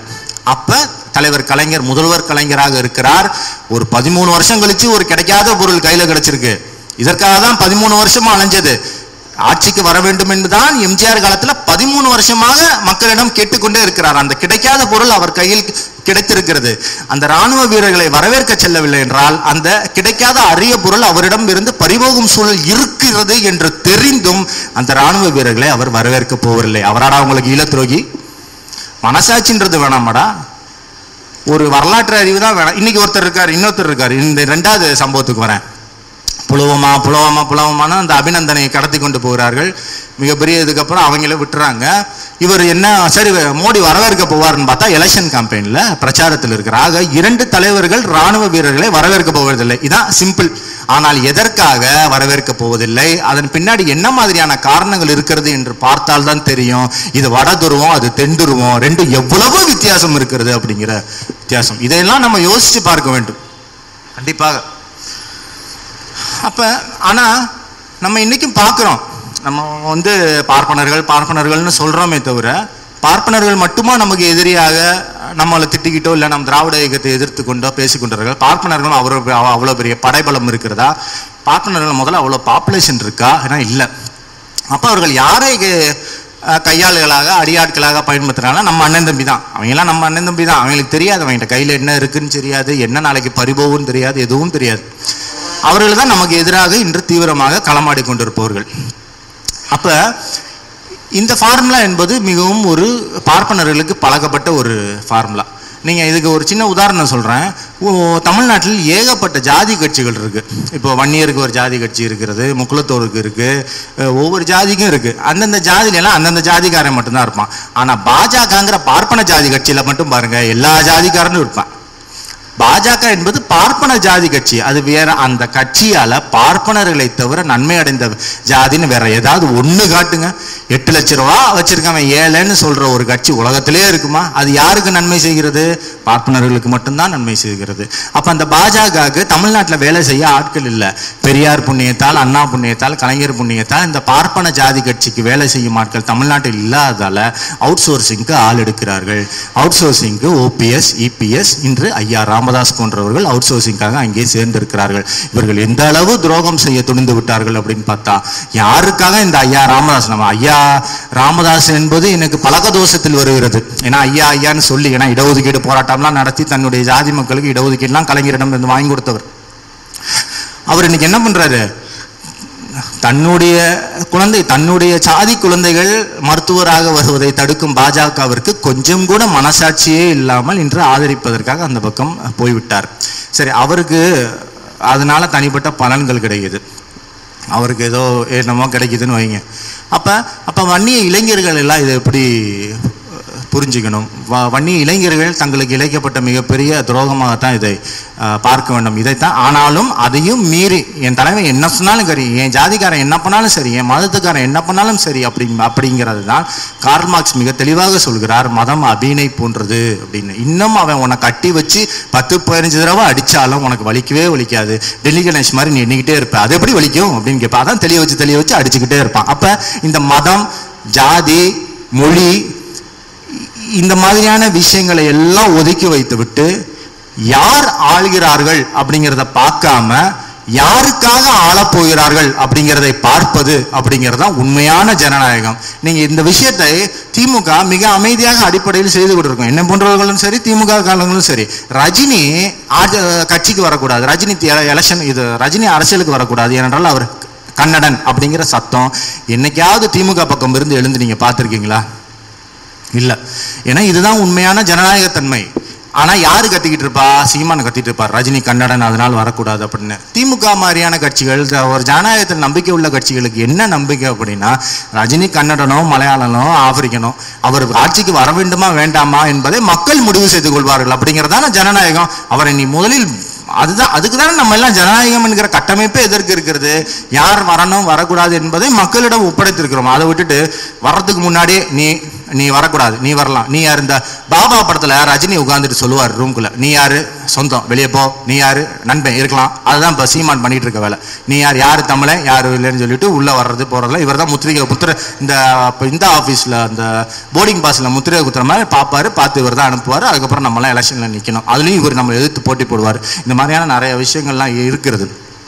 இப்ப இப்படி வந்து ஜனநாயகத்தை மிகப்பெரிய படுகொலை செய்து கொண்டிருக்கும் சூழல்ல நமக்கு ஒன்றுக்கு மேற்பட்ட பிரச்சனைகள் இருக்கிறது. நமக்கு ஒன்றுக்கு மேற்பட்ட பிரச்சனைகள் இருக்கும்போது நமக்கெல்லாம் ப்ரையாரிட்டைஸ், எது நமக்கு மிகப்பெரிய பிரச்சனை அப்படிங்கிறத ப்ரையாரிட்டைஸ் பண்ண வேண்டிய சூழலும் நமக்கு இருக்கிறது. நான் சொல்ல ஒன்றும் இல்லை, மதம் ஜாதி எல்லாமே ஒரே பிரச்சனையா? இந்துத்துவமும் சாதி வெறியர்களும் ஒன்னா? இந்து அப்ப எல்லாமே ஒன்று. நமக்கு மேம்போக்கா பார்த்தா எப்படி தெரியும் அப்படின்னா, இந்துத்துவ வெறி பிடித்தவர்களும் சாதி வெறி பிடித்தவர்களும் ஒன்று அப்படின்னு தோணும். உண்மையிலேயே சொல்ல போகணும் அப்படின்னா, படிநிலையின்படி ப்ரையாரிட்டிகளின் படி பார்த்தீர்கள் அப்படின்னா, இந்த ஜாதி வெறி பிடித்தவர்களை தவிர இந்துத்துவ வெறி பிடித்தவர்கள் மிக மிக மோசமானவர்கள். ஏன்னு சொல்றேன் அப்படின்னா, ஜாதி வெறி பிடிச்சவன் அட்லீஸ்ட் அவன் ஜாதிக்காவது உண்மையா இருப்பான். ஆனா இந்த இந்துத்துவ வெறின்னு ஒன்று இருக்கே, அவன் தன் ஜாதியையும் பலி கொடுக்க தயங்க மாட்டான். புதிய தமிழகம் கிருஷ்ணசாமி, ஐயா ராமதாஸை போன்றவர்கள் நீங்க நல்லா தெரிஞ்சுக்க. நேற்று வரைக்கும் ஜாதியவாதிகளாக தான் அவர்கள் மேல் முத்திரை இருந்தது. ஆனா இன்னைக்கு பாருங்க, சொந்த இந்த காவிக்கரை அவர்கள் மேல் படிந்தவுடன் சொந்த ஜாதியே பலி கொடுக்க தயாராகி விட்டார்கள். ஏன்னா குட்டு மார்க் என்னடான்னு சொன்னா, குட்டு டாக்டர் ஆயிடுச்சு. இனிமே உனக்கு வேற யாரையும் டாக்டர் ஆகணும்னு அவசியம் இல்லை. உன் பொண்ணு டாக்டர் ஆயிடுச்சு, அதுக்கப்புறம் உனக்கு டாக்டரான அவசியம் இல்லை. உன்னோட சமூகத்தில் யார் டாக்டர் ஆனால் என்ன, டாக்டர் ஆகலைன்னா என்னங்கிற ஒரு எவ்வளோ பெரிய பச்சை சுயநலத்தில் இன்னைக்கு வந்து கிருஷ்ணசாமி போன்றவர்கள்லாம் அந்த பக்கம் இருக்கிறார்கள் என்பதை பார்க்கும்போது நம்ம ஒரு விஷயத்தை ரொம்ப தெளிவாக தெரிஞ்சுக்கணும். ஜாதி வெறியை விட இந்த மதவெறி, இந்துத்துவ வெறி அப்படிங்கிறது மிக மிக மிக மிக மோசமான ஒரு விஷயம். சொந்த மக்களையே பலி கொடுப்பதற்கு கூட தயங்காத ஒரு வெறியை நமக்குள்ள புகுத்துற ஒரு விஷயம் அது. இப்போ அதனால்தான் இவ்வளவு மோசமான ஒரு ஆட்சி. நம்ம வந்து மீண்டும் மீண்டும் ஜனநாயகத்தில் நம்ம என்ன மக்கள் என்ன ஒரு அறியாமைக்கு தள்ளப்பட்டு விடுகிறார்கள் அப்படின்னா, மறுபடியும் காங்கிரஸுக்கு ஓட்டு போடணுமா, மறுபடியும் திமுகவுக்கு ஓட்டு போடணுமான்னா, இதுதான் ஜனநாயகம். உங்களுக்கு காங்கிரஸ் மேல திமுகவுக்கு இல்லாத விமர்சனமா உங்களுக்கு இருக்க போது, எங்களுக்கு இல்லாத விமர்சனமா 1000 விமர்சனம் காங்கிரஸ் மேல இருக்கு, இப்பயும் இருக்கு. ஒன்றும் இல்லை, காங்கிரஸ் வந்தோம். ஆனால் ஜனநாயகம் என்பது எப்படி ஒர்க் ஆகிறது? ஜனநாயகத்தின் அடிப்படை ஃப்ளாவே என்ன அப்படின்னா, நம்மை போன்ற ஒரு ஏராளமான ஒரு ஜாதியை சேர்ந்த, மொழியை சேர்ந்த, மாநிலத்தை சேர்ந்த, இனத்தை சேர்ந்த மக்கள்லாம் ஒன்று கூடி வாழும் ஒரு நாட்டில் நம்மளுடைய ஜனநாயகம் என்பது யார் ஆட்சிக்கு வர வேண்டும் என்பதை விட யார் ஆட்சிக்கு வரக்கூடாது என்பதை அடிப்படையாக வைத்துதான் இயங்கிக் கொண்டிருக்கிறது இன்னைக்கு வரைக்கும். நீங்க இந்த மாதிரி விஷயங்களை தந்தை பெரியாரின் வரலாற்றிலிருந்து மிக அருமையாக 2-3 விஷயங்களை வச்சு தெரிஞ்சுக்கலாம். பெரியாருக்கு வாக்கரசியல்வாதிகளே பிடிக்காது. வாக்கரசியல்வாதிகள்னா அவர்கள் வந்து 1-2 சமாதானத்துக்கு தயாராக இருப்பார்கள், மக்கள் நல்ல சில விஷயங்களில் சமரசம் செய்து கொண்டிருப்பவராக இருப்பார்கள்ங்கிறதுல அவருக்கு இறுதி வரை மாற்று கருத்து கிடையாது. ஆனால் ஒவ்வொரு தேர்தலிலும் அந்த மூத்திர சட்டையை தூக்கி கொண்டு வாக்களித்தவர் பெரியார், வாக்குச்சாவடிக்கு சென்று வாக்களித்தவர் பெரியார். ஏன் வாக்களித்தார் அப்படின்னா, அவருக்கு ஒரு பயம் இருந்தது, யார் வரலாம் அப்படிங்கிறதுக்கு நீ 100% ஆதரவு 100% தெளிவு இல்லாமல் இருக்கலாம், ஆனால் யார் வரக்கூடாது என்பதில் மிகப்பெரிய தெளிவு அவருக்கு இருந்தது. அதை அடிப்படையாக வைத்துதான் யார் வரணும் என்பதை பெரியார் ஒவ்வொரு தேர்தலிலும் முடிவு செய்தார். அதனாலதான் ராஜாஜி வெர்சஸ் காமராசர் என்று வந்தால் காமராசரையும், கலைஞர் வெர்சஸ் காங்கிரஸ் என வரும்போது கலைஞரையும் அவர் தேர்வு செய்வதற்கான காரணங்கள் அதுதான். முக்கியமான காரணம் என்ன அப்படின்னா, யார் வந்தால் மக்கள் உரிமையை முழுதாக பறித்து விடுவார்கள். ஏன் அப்படின்னா, நம்மளுடைய ஆட்சி அதிகாரம் மிக மிக ஆபத்தான ரொம்ப ரொம்ப பவர்ஃபுல்லான ஒரு விஷயம். நீங்கள் ஒரு 50 ஆண்டு போராடி பெற்ற விஷயத்துல ரொம்ப அழகா ஒரு 5 வருஷம் ஒரு தம்பிங் மெஜாரிட்டியோட வந்தால் சிதைச்சு விட்டுற முடியும். இன்னைக்கு மோடி ஆட்சி அதைத்தான் செய்து கொண்டிருக்கிறது. நம்ம இன்னைக்கு வாங்கின படிப்பு, நம்ம இன்னைக்கு செஞ்சிருக்க உட்கட்டமைப்பு, நம்ம எவ்வளவோ மத்திய அரசு போராடி போராடி போராடி போராடி வாங்கினது. இத்தனைக்கும் நாம் யூபிஐ போடுறோம், பீகார் போன்றோம் பிச்சைக்கார மாநிலம் கிடையாது. நம்ம ஒரு வளமான மாநிலம். அன்றிலிருந்து இன்று வரை தமிழகம் என்பது வளமான மாநிலம். நம்ம ஒன்னொன்னா பெற்று பெற்று பெற்று பெற்று ஆனாலும் இவங்களுக்கு நம்ம கொடுக்கணும். இவங்க பிரித்து கொடுப்பாங்க, நம்ம காசே இவங்க பிரித்து கொடுப்பாங்க. இதனால தான் கூட்டாட்சி தத்துவங்களை எல்லாம் முன்னிறுத்தி இன்னைக்கு வரைக்கும் போராட்டங்கள் நடந்து கொண்டிருக்கிறது. அப்படி இருக்கும் பொழுது ஒரே 5 ஆண்டில் நான் உங்களை வந்து அப்படியே டென்மார்க் மாதிரி, நார்வே மாதிரி மாற்றிடுவேன், உங்களை அப்படியே ஒரு வளர்ந்த ஐரோப்பிய கண்ட்ரி மாதிரி மாற்றிடுவேன் எவனாவது வந்தானா உங்களை அப்படியே கூட்டு போய் சகடக்குள்ள தள்ள போறான்னு அர்த்தம். இது ரொம்ப தெளிவாக தெரியும். எத்தனை முறை இந்த பாடத்தை நாம் கற்க வேண்டும். மோடியை விடவா அதற்கு ஒரு உதாரணம் வேணும்? மோடியை விடவா ஒரு அவ்வளவு வாக்குறுதி கொடுத்து உண்மையிலேயே எவ்வளவு புத்திசாலித்தனமாக, எவ்வளவு சிந்திக்கும் ஆற்றல் இருப்பவன், எவ்வளவு உஷாராக இருப்பவனையும் மோடியின் பேச்சுக்கள் அந்த எலெக்ஷனுக்கு முன்பு கொஞ்சம் ஏமாற்றி விடும். மோடியின் பேச்சு மட்டும் இல்லை, மோடிக்காக பேசுவாங்க பாருங்க, அவங்க அதோட ஆபத்தானவங்க. மோடி பேச்சு 1000 மடங்கு பரவாயில்ல. இந்த மோடிக்காக பேசும் ஆட்கள் இருக்கிறார்களே, அதாவது அதை விட ஆபத்தானவர்கள் என்னெல்லாம் பேசுறாங்க. அப்ப இந்த மாதிரியான வாக்குறுதிகளை நம்பும் கூட்டம் தான் இன்னைக்கு ஆயிடுச்சு. ஒன்றும் இல்லை, இப்போ வந்து கமல் போன்றவர்கள் வருகிறார்கள். நான் சில பேரை பார்க்குறேன், நம்ம ஏன் திருப்பி திமுக ஆதரவு கொடுக்கணும்? கமல்லாம் வந்திருக்காரு. ஆமாம், கமல்லாம் வந்திருக்காரு. கமல் என்ன சொல்றாரு? அபிநந்தனை விடுவித்த அண்டை நாட்டுக்கு நன்றியை தெரிவித்துக் கொள்கிறேன். அண்டை நாடு ஏன்னா பங்களாதேஷ் தானே அபிநந்தனை கூட்டு போய் விடுவிச்சிச்சு. அப்ப பாகிஸ்தான் சொல்ல முடியாதான், ஏன்னா தன்னிடம் இருக்கும் பிஜேபி ஆதரவாளர்கள் தன் மீது கோபித்துக் கொள்வார்கள். அண்டை மாநிலங்கிற வார்த்தையை உபயோகிக்கிறார். அப்ப இதெல்லாம் ரொம்ப ஒரு பட்டவர்த்தனமாக அவர் யார், இவர்களை யார் என்று வெளிப்படுத்தும் ஒரு விஷயம். நமக்கு எதுவுமே மிக வெளிப்படையாக தெரியாது. ஜனநாயகம் என்பது நீங்க அப்படியே படுத்துக்கொண்டே காலாட்டிக்கொண்டே வேலை பார்க்குற விஷயம் இல்லை, கண்டிப்பா கிடையாது. உங்கள் அலுவலகத்தில் நீங்க எப்படி பொறுப்போடு இருக்கீங்களோ, பொறுப்பில்லாம சமயங்களில் எப்படி தவறு நடக்கிறதோ, வீட்டில் குடும்பத்தில் எப்படி பொறுப்பில்லாத சமயங்களில் தவறு நடக்குமோ, அதே மாதிரி இந்த ஜனநாயகத்திலும் நீங்க வந்து பொறுப்பில்லாம யார் என்பதை ஊன்றி பார்க்காம அதற்காக கொஞ்சம் நேரத்தை கூட நான் செலவழிக்க மாட்டேன் என்றீங்களா, மிகப்பெரிய தவறுகள் நடக்கும். என்ன ஒரு பிரச்சனைனா உங்களுக்கு மட்டும் நடக்காது, உங்கள் குழந்தைகள், பேரன்கள், பேரம்பேத்தி எல்லாத்துக்கும் நடக்கும். ஏன்னா உங்களை சுற்றி ஒவ்வொரு இந்த எஃப்எம் வேவ்ஸ் மாதிரி அரசியல் வேவ் என்பது உங்களை சுற்றி அன்றாடம் இருந்து கொண்டிருக்கிறது. அதற்கு முக்கிய பங்கு உங்களுக்கு இருக்கிறது. ஏன்னா ஜனநாயகம் என்பது நீங்கள் தேர்ந்தெடுக்க போகும் ஆட்சி. நீங்க சும்மா அப்படியே ஈசி சேர்ல உட்கார்ந்துட்டு இவன் மேலதான் தப்பு அவன் மேலதான் தப்பு என்று சொல்வது உங்களை எஸ்கேபிசமாக இருக்கலாமே தவிர, இன்று ஒரு தப்பு நடக்கிறதுன்னா அதுக்கு முழுக்க முழுக்க நீங்க தான் காரணம். இன்று எடப்பாடி போன்ற ஒருவர் தமிழகத்தை, நீங்க அவை சண்மிகள் ஒரு வசனம் வரும், விஸ்வநாதன் அதெல்லாம் வரிசையா ஜெமினி கணேசன் சொல்லி இந்த வரிசையில பாண்டி அப்படிம்பாரு. அந்த மாதிரி காமராசர், அண்ணா, கலைஞர், எடப்பாடி அப்படின்னு வந்திருக்கிறது இன்று தமிழகத்தின் நிலை. அப்ப அது உங்கள் கைமீறி நடந்த விஷயமா இல்லை, நம்ம முன்னாடியே பேசுன மாதிரி உங்களுடைய தப்பு தான். அப்ப நாம் ரொம்ப கவனமா இருக்க வேண்டியது அவசியம். இந்த கமல் மாதிரி, ரஜினி மாதிரி, ரஜினி பற்றி சொல்ல வேண்டும்னா ஒரு முக்கியமான விஷயத்த சொல்லணும்னு நான் நினைச்சேன். ஒரு அறிக்கை கொடுக்குறாரு, நீ அரசியலுக்கு வருவியா வரமாட்டேனான்னு நீ குழப்பமா இருக்கும் வரை நீ எத்தனை தேர்தலை வேணா உள்ளலாம், நீ எத்தனை தேர்தலை வேண்டுமானாலும் விட்டுடலாம். நான் இன்னும் அரசியலுக்கு வரதா வரலன்னு முடிவு பண்ணல, இந்த தேர்தல் முடிவிட்டோம் அடுத்த தேர்தல். ஆனால் நீ அரசியலுக்கு வரேன்னு சொல்லிட்ட, எலெக்ஷனில் நிற்க போறேன்னு சொல்லிட்ட, ஆனால் இந்த தடவை வேணாம், இந்த பஸ் வேணாம், அடுத்த பஸ்ஸில் போவோம். ஏன்னா இந்த பஸ்ஸில் இந்த பஸ்ஸில் உட்கார இடம் இல்லை பாருங்க.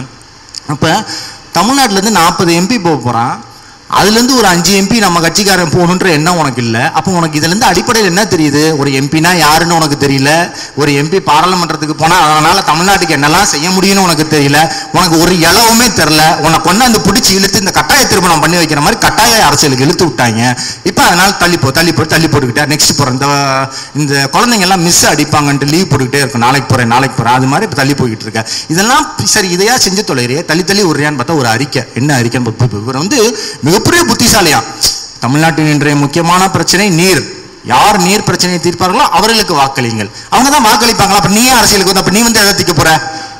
அவனுக்கு தான் தெரியும் யாரோ ஒருத்தங்க தீக்க போறாங்கன்னு நீ சொல்ற. அப்ப நீ எதுக்கு வர்ற? ஏய் என்னடா ஒருத்தனை கூட ஒரு அறிவு இருக்காது. ஒன்னு எங்கள் தலைவர் வந்து யாருக்கும் ஆதரவு கொடுக்கலன்ற டென்ஷன்ல தான் நீங்க எப்பா சாமி உங்க தலைவர் யாருக்குமே ஆதரவு கொடுக்கவே வேணாம்.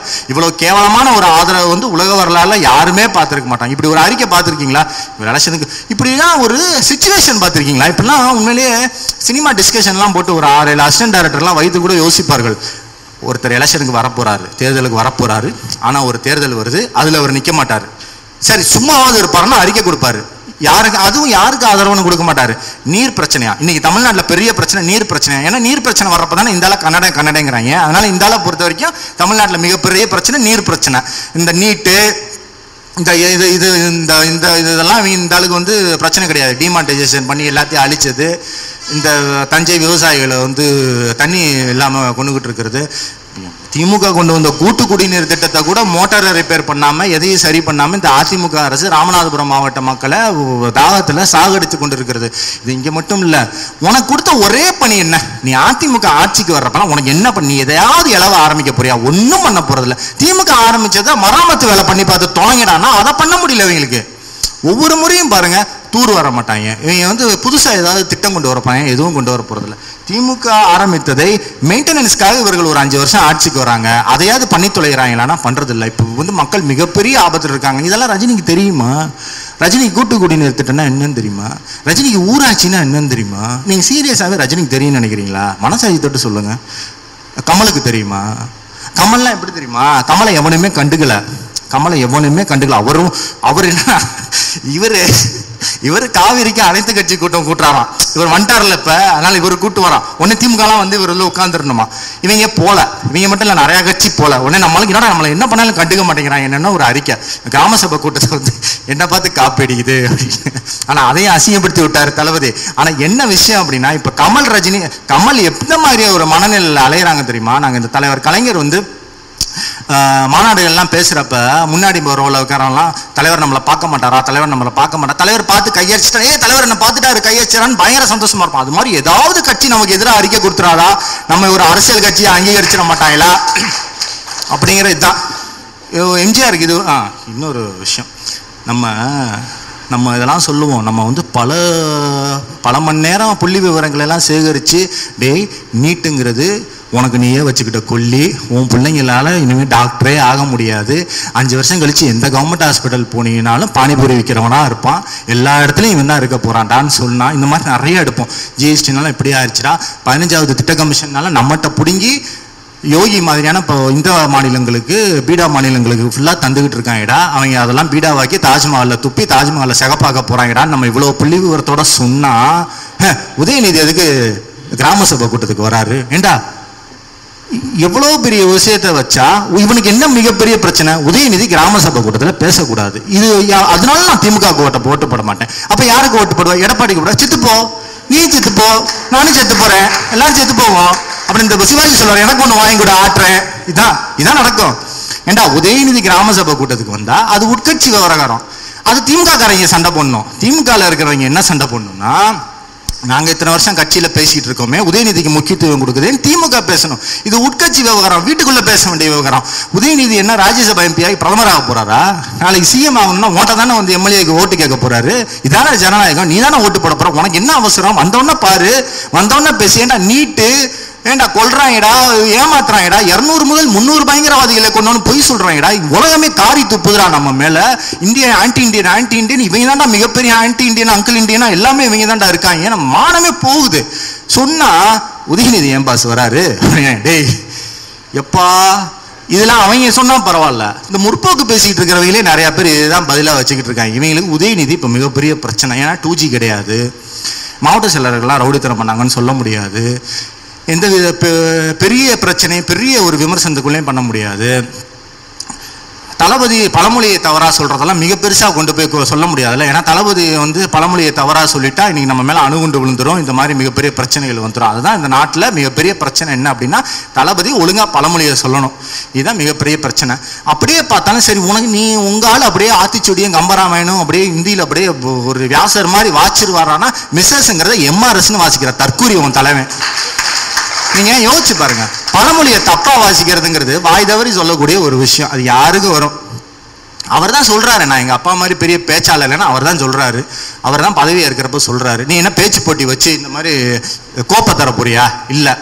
உங்களால் என்ன பண்றான், சரி உங்களுக்கு நிர்வாகம் வரல, நல்லா பேசட்டும், நல்லா கடகடன்னு பேசட்டும். நான் பார்க்குறேன் என்ன பேசுற. உலக மாநாட்டில் உட்காந்து உலக நாடுகளோட பிரதிநிதிகள் உட்கார்ற ஒரு இடத்துல போய் ஸ்ட்ரென்த்துங்கிற வார்த்தையை ஸ்பெல் பண்றான். உன்னை யார் இதெல்லாம் கேட்டா?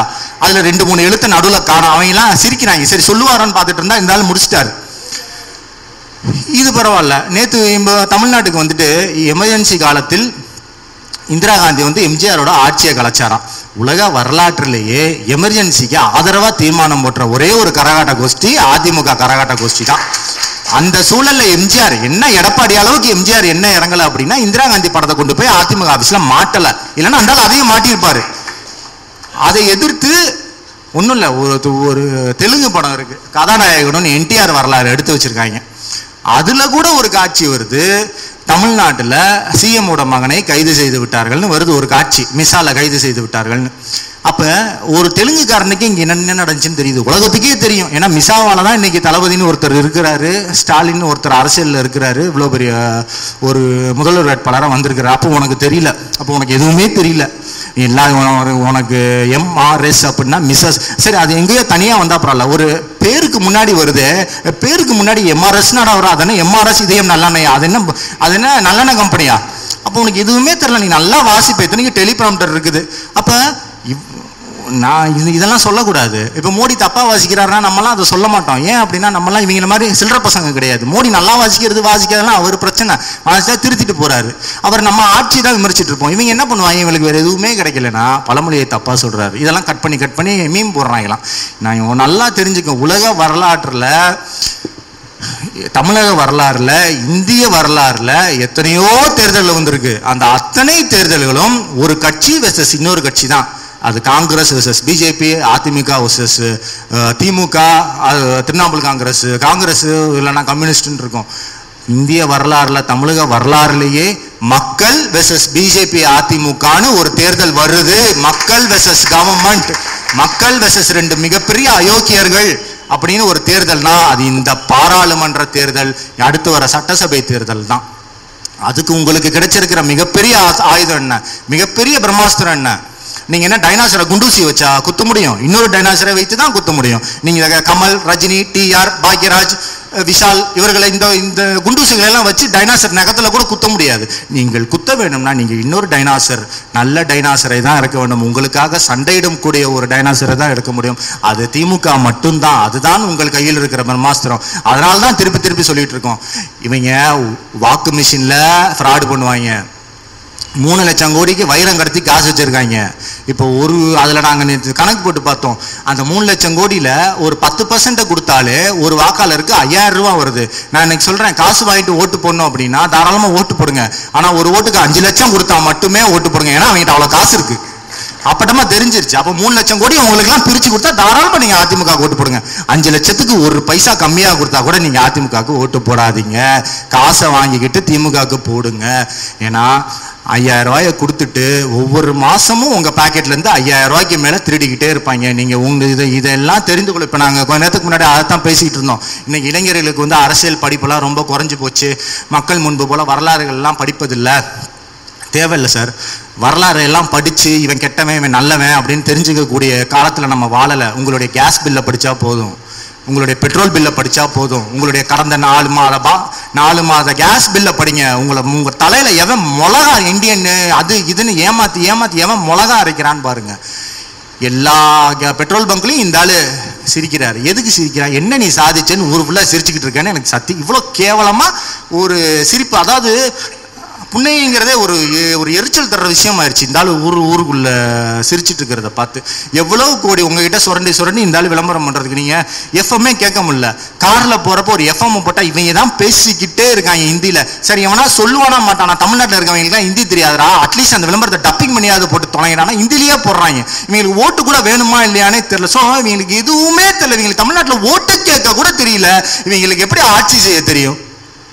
அதுதான். அப்ப இந்த தேர்தல் நான் முன்னாடியே சொன்ன மாதிரி இது 2 கட்சியெல்லாம் இல்லை. திமுக தோத்துச்சு, ஸ்டாலின் தோத்தாரு, ஸ்டாலினால முதல்வராக வரவே முடியாது, அவர் ஜாதகத்தில் அது இல்லை அப்படின்லாம் ஜாலியா இருந்துச்சு. உன்னால அது அந்த மாதிரி ஜோக்குகளாம் ரசிக்க முடிஞ்சு அப்படின்னா நம்ம அடுத்த தலைமுறைகளால் டாக்டராகவே வர முடியாது. எது பெரிய சோகம்? அவருக்கு முதல்வர் பதவி இல்லாத பெரிய சோகமா? ஸ்டாலின் முதல்வர் ஆகலைன்னா அவருக்கு மிகப்பெரிய இழப்பா? இன்றைக்கு திமுக ஆட்சிக்கு வரலைன்னா திமுகவுக்கு அது மிகப்பெரிய இழப்பா? இல்ல திமுக அது பாட்டுக்கு அரசியல் செஞ்சுட்டு இருக்கும், அவர்களால் என்ன முடியுதோ அதை செய்து கொண்டே இருப்பார்கள். இன்னைக்கு வரைக்கும் ஒன்றும் இல்லை. ஒரு சின்ன உதாரணம் சொல்றேன், இது மாதிரி 1000 உதாரணம் சொல்லலாம். பொறியியல் கல்லூரி மாணவர்களுக்கு கவுன்சிலிங் நடக்குது, கிராமப்புற மாணவர்கள்லாம் ஆன்லைன்ல அப்ளை பண்ணணும்னு சொல்லி இல்லாத அதாவது இவங்களுக்கு ஒரே நோக்கம் என்னன்னா, நீங்க இந்த கம்ப்யூட்டர்ல எல்லாம் ஏதாவது செலக்ட் பண்ணோம் அப்படின்னா ஃபில்டர்ஸ் அப்ளை பண்ணுவீங்க. ஃபில்டர்ஸ் அப்ளை பண்ணால் நீங்கள் எதெல்லாம் தேர்ந்தெடுக்கிறீங்களோ அது மட்டும் உங்கள் கண்ணுக்கு காண கிடைக்கும். இப்போ ஒன்றும் இல்லை, ஒரு சினிமா டிக்கெட் புக் பண்ணணும் அப்படின்னா வெள்ளிக்கிழமை படம், வெள்ளிக்கிழமை அமுக்குனீங்கன்னா வெள்ளிக்கிழமை என்னென்ன படம் வருதுன்னு காட்டும். இவங்களுக்கு அது மாதிரி என்ன படிப்பு, என்ன ப்ரொஃபஷனல் கோர்ஸ் இருந்தாலும் பிற்படுத்தப்பட்ட தாழ்த்தப்பட்ட மாணவர்கள், கிராமப்புற மாணவர்கள் படிச்சிடக்கூடாது. இவங்களுக்கு அதற்கு என்னெல்லாம் சட்டத்தை பண்ணுமோ, என்னத்தெல்லாம் ஃபில்டர்ஸை பண்ணுமோ போட்டு விட்டுருவாங்க. அப்போ அதே மாதிரி பொறியியல் கல்லூரிகளுக்கு இந்த பணம் கட்டுவதும் ஆன்லைனில் தான் கட்டணும். அந்த பிள்ளைங்களுக்கு என்ன தெரியும்?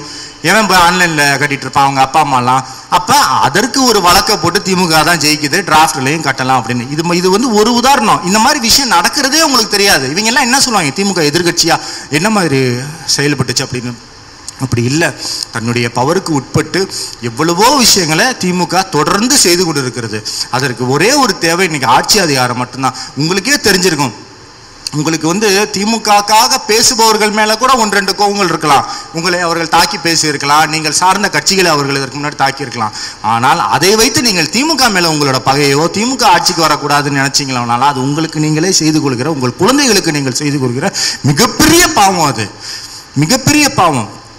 நீங்க 2001 செஞ்ச தப்ப திருத்திடலாம், 2016 செய்த ஒரு மாபெரும் தப்ப திருத்த ஒரு வாய்ப்பு வந்திருக்கு. இப்போ மட்டும் திருத்தலை அப்படின்னா இது வந்து தமிழ்நாடு உத்தரப்பிரதேசம் போல மாறும். நீங்கள் அதுக்கு உத்தரப்பிரதேசம் போல மாறுங்கிறது ரொம்ப சாதாரண வார்த்தையாக இருக்கலாம். அது உத்தரப்பிரதேசத்துக்கு போனவனுக்கு தான் தெரியும் உத்தரப்பிரதேசம்னா எப்படி மாறும். ஒரே ஒரு இமேஜினேஷன், ஒரே ஒரு இதை நீங்கள் கற்பனை செய்து பாருங்கள். மீனாட்சி அம்மன் கோயில் முழுவதும் பீடா கரை இருந்தால் எப்படி இருக்கும்? ஆக்சிஜன் மாஸ்க் இன்னைக்கு குழந்தைகளுக்கு ஆக்சிஜன் மாஸ்க் கொடுக்க அந்த அளவுக்கு வக்கு இல்லை. ஆனால் பள்ளி குழந்தைகளுக்கு கால் கழுவி விடுகிறாராம். இது வந்து உடனே அதாவது இதே மாதிரி ஒரு அயோக்கியத்தனமான ஒரு அரசு ஹிட்லர் கூட பண்ணலடா. இந்த மாதிரி ரொம்ப நேர்மையா கொன்னுட்டான்டா அவன், மக்களை கொன்னுட்டான். மக்களுக்கு எது பெரிய சோகம்? அடிமையா இருப்பதா சாவதா? அடிமையா இருப்பதா மிகப்பெரிய சோகம். ஏன்னா உயிரோடு இருந்து இந்த சித்திரவதெல்லாம் அனுபவிக்கணும். கொல்வதை விட ஒரு மனிதனை அடிமையாக வைத்திருப்பதுன்றது அவனுக்கு ஒரு மனித தன்மைக்கு செய்யற மிகப்பெரிய துரோகம். அதை தான் இந்த அரசு செய்து கொண்டிருக்கிறது. நீ 5 வருஷம் பிரதமர், 10 லட்சம் ரூபாய்க்கு கோட்டு போட தெரியுது, ட்ரெயின்ல இன்னும் தொழிலாளர்கள் கைகளால் மலத்தை அள்ளி கொண்டிருக்கிறார்கள். அதை தடுக்க உனக்கு வக்கு கிடையாது. துப்புரவு தொழிலாளர்கள் 4 பேர் காலை கழுவி விட்டா உடனே இந்தியாவில் சுத்தமாயிருமாடா? இதை உடனே பார்த்தீர்களா? பிரதமர் காலை டீ அந்த நீ ஓட்டு போறீங்கன்னா எதை வேணாலும் கழுவுவார் என்பதான் நாங்க பார்த்துட்டோமே. ஆனா அதுக்கப்புறம் என்ன கழுவுவாரு? அதுக்கப்புறம் என்ன? அதுக்கப்புறம் நீ தான் ஏடிஎம்ல உட்காந்து சாவணும். ஜெயலலிதா போன்ற பணக்காரர்கள், அம்பானி போன்ற எவனாவது பார்த்தீங்களா ஏதாவது ஏடிஎம் வாசல்ல ஏதாவது பணக்கார ஒரு காரை பார்த்தீங்களா? நீங்க மற்ற எல்லாத்தையும் விட்டுருங்க, ஒரு லக்ஸரி கார், இப்போ கார் எல்லாம் மிடில் கிளாஸே வச்சிருக்கான். நீங்க இந்த டிமானிட்டைசேஷன் அப்ப பணக்காரனுக்காக பண்ணது தானே. ஒரு லக்ஸரி, ஒரு ஆடி, ஒரு BMW வந்து ஏதாவது பேங்க் வாசல் நின்றுச்சா? நின்னதுல நீங்களும் நான் தானே நின்னோம். இதை விட ஒரு அநியாயம் என்ன இருக்கு? இன்னைக்கு அந்த அம்மா படுத்துக்கிட்டே 3 லட்சம் கோடிக்கு வைரத்தை மாத்திருக்கு. அது எவன்ட்ட இருக்குன்னு தெரியல. அப்ப ஒரு ஒரு ஒரு ஒரு உலகத்திலே இல்லாத ஒரு சட்டபூர்வ மோசடி. சரி, எடப்பாடி ஓபிஎஸ் அடிமையாக இருக்கிறார்களே, மோடியாவது முதலாளியாக இருக்கிறான்னா அந்த ஆள் ஒரு அடிமை அம்பானிக்கும் அதானிக்கும். இப்படிப்பட்ட ஒரு கேவலமான ஆட்கள் வந்து எந்த மாதிரியான ஒரு சூழலை பண்ணி வச்சிருக்காங்கன்னா, உன்னை எதிர்த்து எதுவுமே பேசக்கூடாது. இது என்ன பேசினாலும் அது உடனே ஆன்டி இண்டியன், இந்தியாவுக்கு எதிராக பேசுகிறார்கள். பாகிஸ்தானுக்கு போ, நேற்று ஒருத்தன் கேட்குறான், நீ என்ன இம்ரான்கானுக்கு பிறந்தியா அப்படின்னு. எங்கேருந்து இவனுங்கெல்லாம் இப்படி யோசிப்பானுங்கன்னே தெரியல. அப்போ நம்மளாம் என்ன செய்ய வேண்டியிருக்கு? நான் ஒரே ஒரு உதாரணம் கேட்குறேன். நீங்கள் உண்மையிலேயே தேசபக்தியே இருக்குன்னு வச்சுக்கோங்க. எனக்கு வந்து இப்படியே எனக்கு மக்கள் தான் மிக மிக முக்கியம். என்னுடைய தலைவர்கள் தந்தை பெரியாரும் சரி, அண்ணாவும் சரி, கலைஞரும் சரி, தங்களை இறுதி மூச்சு வரை சொல்லிக் கொடுத்து விட்டு போனது என்ன அப்படின்னா, இந்த மொழி, இனம், மதம் எல்லாத்தையும் தவிர மக்கள், மனிதர்கள் மிக மிக மிக மிக முக்கியம். அதனால்தான் திராவிட இயக்கத்தை நம்மலாம் நினைப்போம், என்ன இவ்வளவு பேசுறீங்க, திராவிட இயக்கம் பார்ப்பனர்களுக்கு எதிராக ஆரம்பிக்கப்பட்ட இயக்கம் தானே. பார்ப்பனர்களுக்கு எதிராக ஆரம்பிக்கப்பட்ட இயக்கம் இல்ல, பார்ப்பனர்கள் திராவிடர்கள் மேல் செய்த அடக்குமுறைக்கு எதிராக ஆரம்பிக்கப்பட்ட இயக்கம். அதனாலதான் தந்தை பெரியார் என்ன சொல்றாரு, ஒருவேளை இன்று பார்ப்பனர்கள் இடத்தில் திராவிடர்களும் திராவிடர்கள் இனத்தில் பார்ப்பனர்களும் இருந்தா நான் பார்ப்பனர்களுக்காக போராடி இருப்பேன்னு சொன்னாரு தந்தை பெரியார். இப்படி எவனாவது சொல்ல முடியுமா? எந்த இனத்துல எவனாவது? இதுல இருந்து என்ன தெரியுது? அவர்கள் மனிதர்களுக்கான மனித தன்மைக்கான இயக்கம் திராவிட இயக்கம். இது திராவிடர்களுக்கான இயக்கம் கூட இல்ல. இந்த திராவிடங்கிற வார்த்தை கூட எதுக்கு அப்படின்னா, இது ஒரு ஆன்டி வைரஸ். இந்த வைரஸ் எல்லாம் வந்துடும், கமல்லாம் தமிழன்னு வந்துடும், எஸ் வி சேகர்லாம் தமிழன் நினைச்சு பார்க்க முடியுது, அசிங்கமா இருக்குல்ல. எச் ராஜாலாம் தமிழன் வரணுமா, உள்ள வரணும்னா நீ வைங்க. அப்ப எச் ராஜா மாதிரி ஆட்கள்லாம் வந்துடக்கூடாது, எஸ் வி சேகர் மாதிரி ஆட்கள்லாம் வந்துடக்கூடாது, கமல் மாதிரியான கொள்கையே இல்லாம.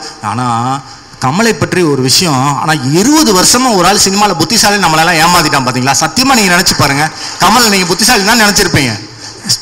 ஸ்மிருதி இரானிட்ட போய் ஒரு ஆள் தோத்துட்டு வர்றாரு அப்படின்னா அதுக்கு என்ன தெரியுமா முக்கியமான காரணம்? அறிவின்மை மட்டும் இல்லை, தெளிவின்மை, பயம். தன்னுடைய கொள்கையை வெளிப்படுத்தி விட்டால் தன்மேல் முத்திரை குத்து விடுவார்களோங்கிற பயம். அதனாலதான் நீ அங்கே வந்துட்டு போய் தோத்துட்டு வர்ற. எச் ராஜாட்டையும் எஸ் வி சேகர்ட்டையும் நம்மளோட சின்ன குழந்தை கூட தோக்குமா? 3 வயசு குழந்தைய தமிழ்நாட்டிலேருந்து அனுப்பிச்சு வச்சா கூட, ஸ்மிருதி இரானி யாரு? ஹிந்தி பேச தெரிஞ்ச எச் ராஜா, ஹிந்தி பேச தெரிஞ்ச எஸ் வி சேகர். அதுக்கு போய் நீ தோத்துட்டு வரனா நீ இதெல்லாம் பேசலாமா? ஓட்டு கேட்கலாம், உனக்கு ஓட்டு வாங்கல, ஓட்டு போறவா தகுதி கொடுத்ததே பெரிய விஷயம், அதோட போய் இருந்துக்கன்னு சொல்றது தான் அவர்களுக்கெல்லாம் சரியான ஒரு பதிலாக இருக்க முடியும். அப்ப இவர்களை போன்றவர்கள்லாம் உள்ள வந்துடக்கூடாது, ஆட்டையை கலைத்து விடக்கூடாதுங்கிறதுக்கு தான் இந்த திராவிடங்கிற பேர் கூட வருது. இல்லை, உண்மையை சொல்ல போனா இது மனித தன்மை இயக்கம், மனிதர்களை முன்னேற்றுவதற்காக மக்களை பற்றி சிந்திக்கிற ஒரு இயக்கம். அதனால்தான் இந்த தேசபக்த முண்டங்கள், இன்று தேசபக்தர்கள் என்று யாரெல்லாம் சொல்லி கொண்டிருக்கிறார்களோ, எவனெல்லாம் அயோக்கியத்தனம் பண்ணிக்கிட்டு இருக்கானோ அவனுக்கெல்லாம் இந்த மண்ணு தான் தேசம், இந்த மண்ணு தான் தேசம். திராவிட இயக்கத்துக்கு மட்டும்தான் இந்த மக்கள் தேசம், மக்கள் தான் தேசம். இந்தியாங்கிற ஒரு நிலப்பரப்பு பக்கத்துல அதே அளவுக்கு ஒரு நிலப்பரப்பு, இந்தியர்களை ஃபுல்லா தூக்கி அங்க வச்சுட்டா எது இந்தியா? பிஜேபி காரன் சொல்லுவான் இந்த மண்ணு தான் இந்தியான்னு, திராவிட இயக்கம் சொல்லும் இல்லை இதுதான் இந்தியான்னு. அதுதான் அடிப்படை வித்தியாசம். அப்ப நீங்க யாரின் மேல் பற்றாக இருப்பவர்கள் தேசபக்தர்களாக காட்டிக்கொள்ள வேண்டும்? நம்ம தானே. நம்மளை விடவா அவர்கள் தேசபக்தர்கள்? நம்மளை விடவா தேசபக்தர்கள்? எல்லா அசிங்கத்தையும் எல்லா காமெடியும் விடுங்க. இன்று ஒன்று உலகத்துக்கு நிறுவனம் ஆயிருச்சு. போர் விமானத்தை தூக்கி கொண்டு ஒரு ராணுவ வீரனால் பாகிஸ்தானுக்குள்ள போயிட்டு உயிரோட திரும்ப முடியும் டீ குடிச்சிட்டு. மாட்டுக்கறியை தூக்கிட்டு உத்தரப்பிரதேசத்துக்குள்ள நுழைஞ்சா உயிரோட வர முடியாது. இதை விட ஒரு அசிங்கம் இந்தியாவுக்கு இருக்கா? என்ன மாதிரி ஒரு சூழலை நீங்க இந்தியாவை இன்னைக்கு விட்டு வச்சிருக்கீங்க. இவ்வளவு கேடுகட்ட தன்மை ஆங்கிலேயர்கள் காலத்துல கூட இல்லையே. அப்ப நீங்க சரி எங்கடா தேசபக்தர்கள் தேச போராட்டத்தில் எங்கேயாவது இருக்காங்களான்னு பார்த்தா இவ்வளவு புக்கு இருக்கு. எவ்வளவு பெரிய புக்கை படிச்சாலும் ஒருத்தன் பேர் கூட வராது. ஆனா நீங்க மன்னிப்பு கடிதங்கள்னு ஒரு புக் இருந்தா அத்தனை இடத்துலயும் இவங்களோட கடிதம் தான் இருக்கும். வெள்ளக்காரனுக்கு மன்னிப்பு எழுதியிருப்பாங்க, எதுக்கும் இருக்கட்டும்னு ஜப்பான்காரன் ஜெர்மனிக்காரங்க கூட எழுதி வச்சிருப்பாங்க. ஏன்னா இந்த 2ஆம் உலக போறப்ப அவ்வளவு முன்னெச்சரிக்கை நடவடிக்கையோட மன்னிப்பு கடிதம் எழுதுனவங்க. சாவர்கர்ல இருந்து பாரதியார் வரைக்கும், பாரதியார் மன்னிப்பு கடிதம் எழுதியிருக்காரு. எப்படி நல்லா மீசெல்லாம் வச்சு இப்பா பாதி எல்லாம் இப்படி வச்சிருக்கிறாருல, அவரும் மன்னிப்பு கடிதம் எழுதியிருக்கிறார். அப்ப யாரு தேசபக்தர்கள்? உன்னுடைய வரலாற்றையும் என்னுடைய வரலாற்றையும் தோண்டி பார்ப்போம். மக்களுக்காக போராடிய நான் தேசபக்தனா? இந்த மக்கள்லாம் சம உரிமையோட மக்கள்லாம் டாக்டர் ஆகணும்னு படிக்க வச்ச போராடின அம்பேத்கரும் பெரியாரும் கலைஞரும் அண்ணாவும் தேசபக்தர்களா? இல்லை நீ தேசபக்தனா? இதுதான் அடிப்படையான கேள்வி. அப்ப தேசபக்தர்கள் என்று சொல்லிக் கொள்பவர்கள் கூட உண்மையிலேயே தேசபக்திக்கு அர்த்தம் தெரிந்தால் யாரை ஆதரிப்பார்கள்? இந்த திராவிட இயக்கத்தை. இந்த சூழ்நிலையில் இந்த காங்கிரஸ் திமுக கூட்டணியை ஆதரிப்பதான் தேசபக்தர்களின் அதிமுக்கிய கடமை. அப்பதான் இந்த தேசத்தை நகைப்பிலிருந்து காப்பாற்ற முடியும். முன்னாடிலாம் எதிரிகளிட்ட இருந்து காப்பாற்ற வேண்டிய ஒரு மானமிக்க சூழல்ல இந்தியா இருந்துச்சு. சுற்றி எதிரிகள் இருந்தா இப்ப சுத்தி சிரிக்கிறான். காமெடி ஷோ மாதிரி ஆயிடுச்சு இந்தியா. நீங்க இந்த இன்டர்நேஷனல் மீடியாவெல்லாம் ஃபாலோ பண்ணா தெரியும். மோடியோட 10 லட்சம் ரூபா கோட்ல ஆரம்பிச்சிச்சு. அது பேரா எழுதிட்டு போனார்ல, அது மாதிரி. நான் ஒன்றும் இல்லை, நான் அந்த மொபைல் ஃபோனில் அவங்க ஃபோட்டோ வால்பேப்பர் வச்சுருப்பாங்க. அவங்களே கேட்பேன் ஏன்டா உன் மூஞ்சியே பார்த்துட்டு இருக்க அப்படின்னு. அப்போ அதுவே ஒரு வகையான நார்சிசம் என்கிறார்கள்.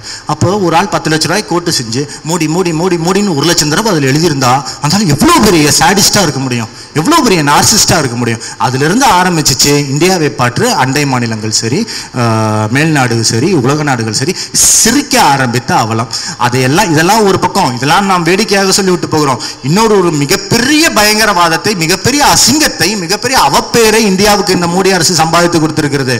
என்ன அப்படின்னா, நீங்க பொதுவாக இந்த இந்திய பாகிஸ்தான் பிரச்சனை அப்படிங்கிறது காலங்காலமாக இருக்கு, எப்பயுமே இருக்கு, பாகிஸ்தான் பிரிஞ்சதுல இருந்து.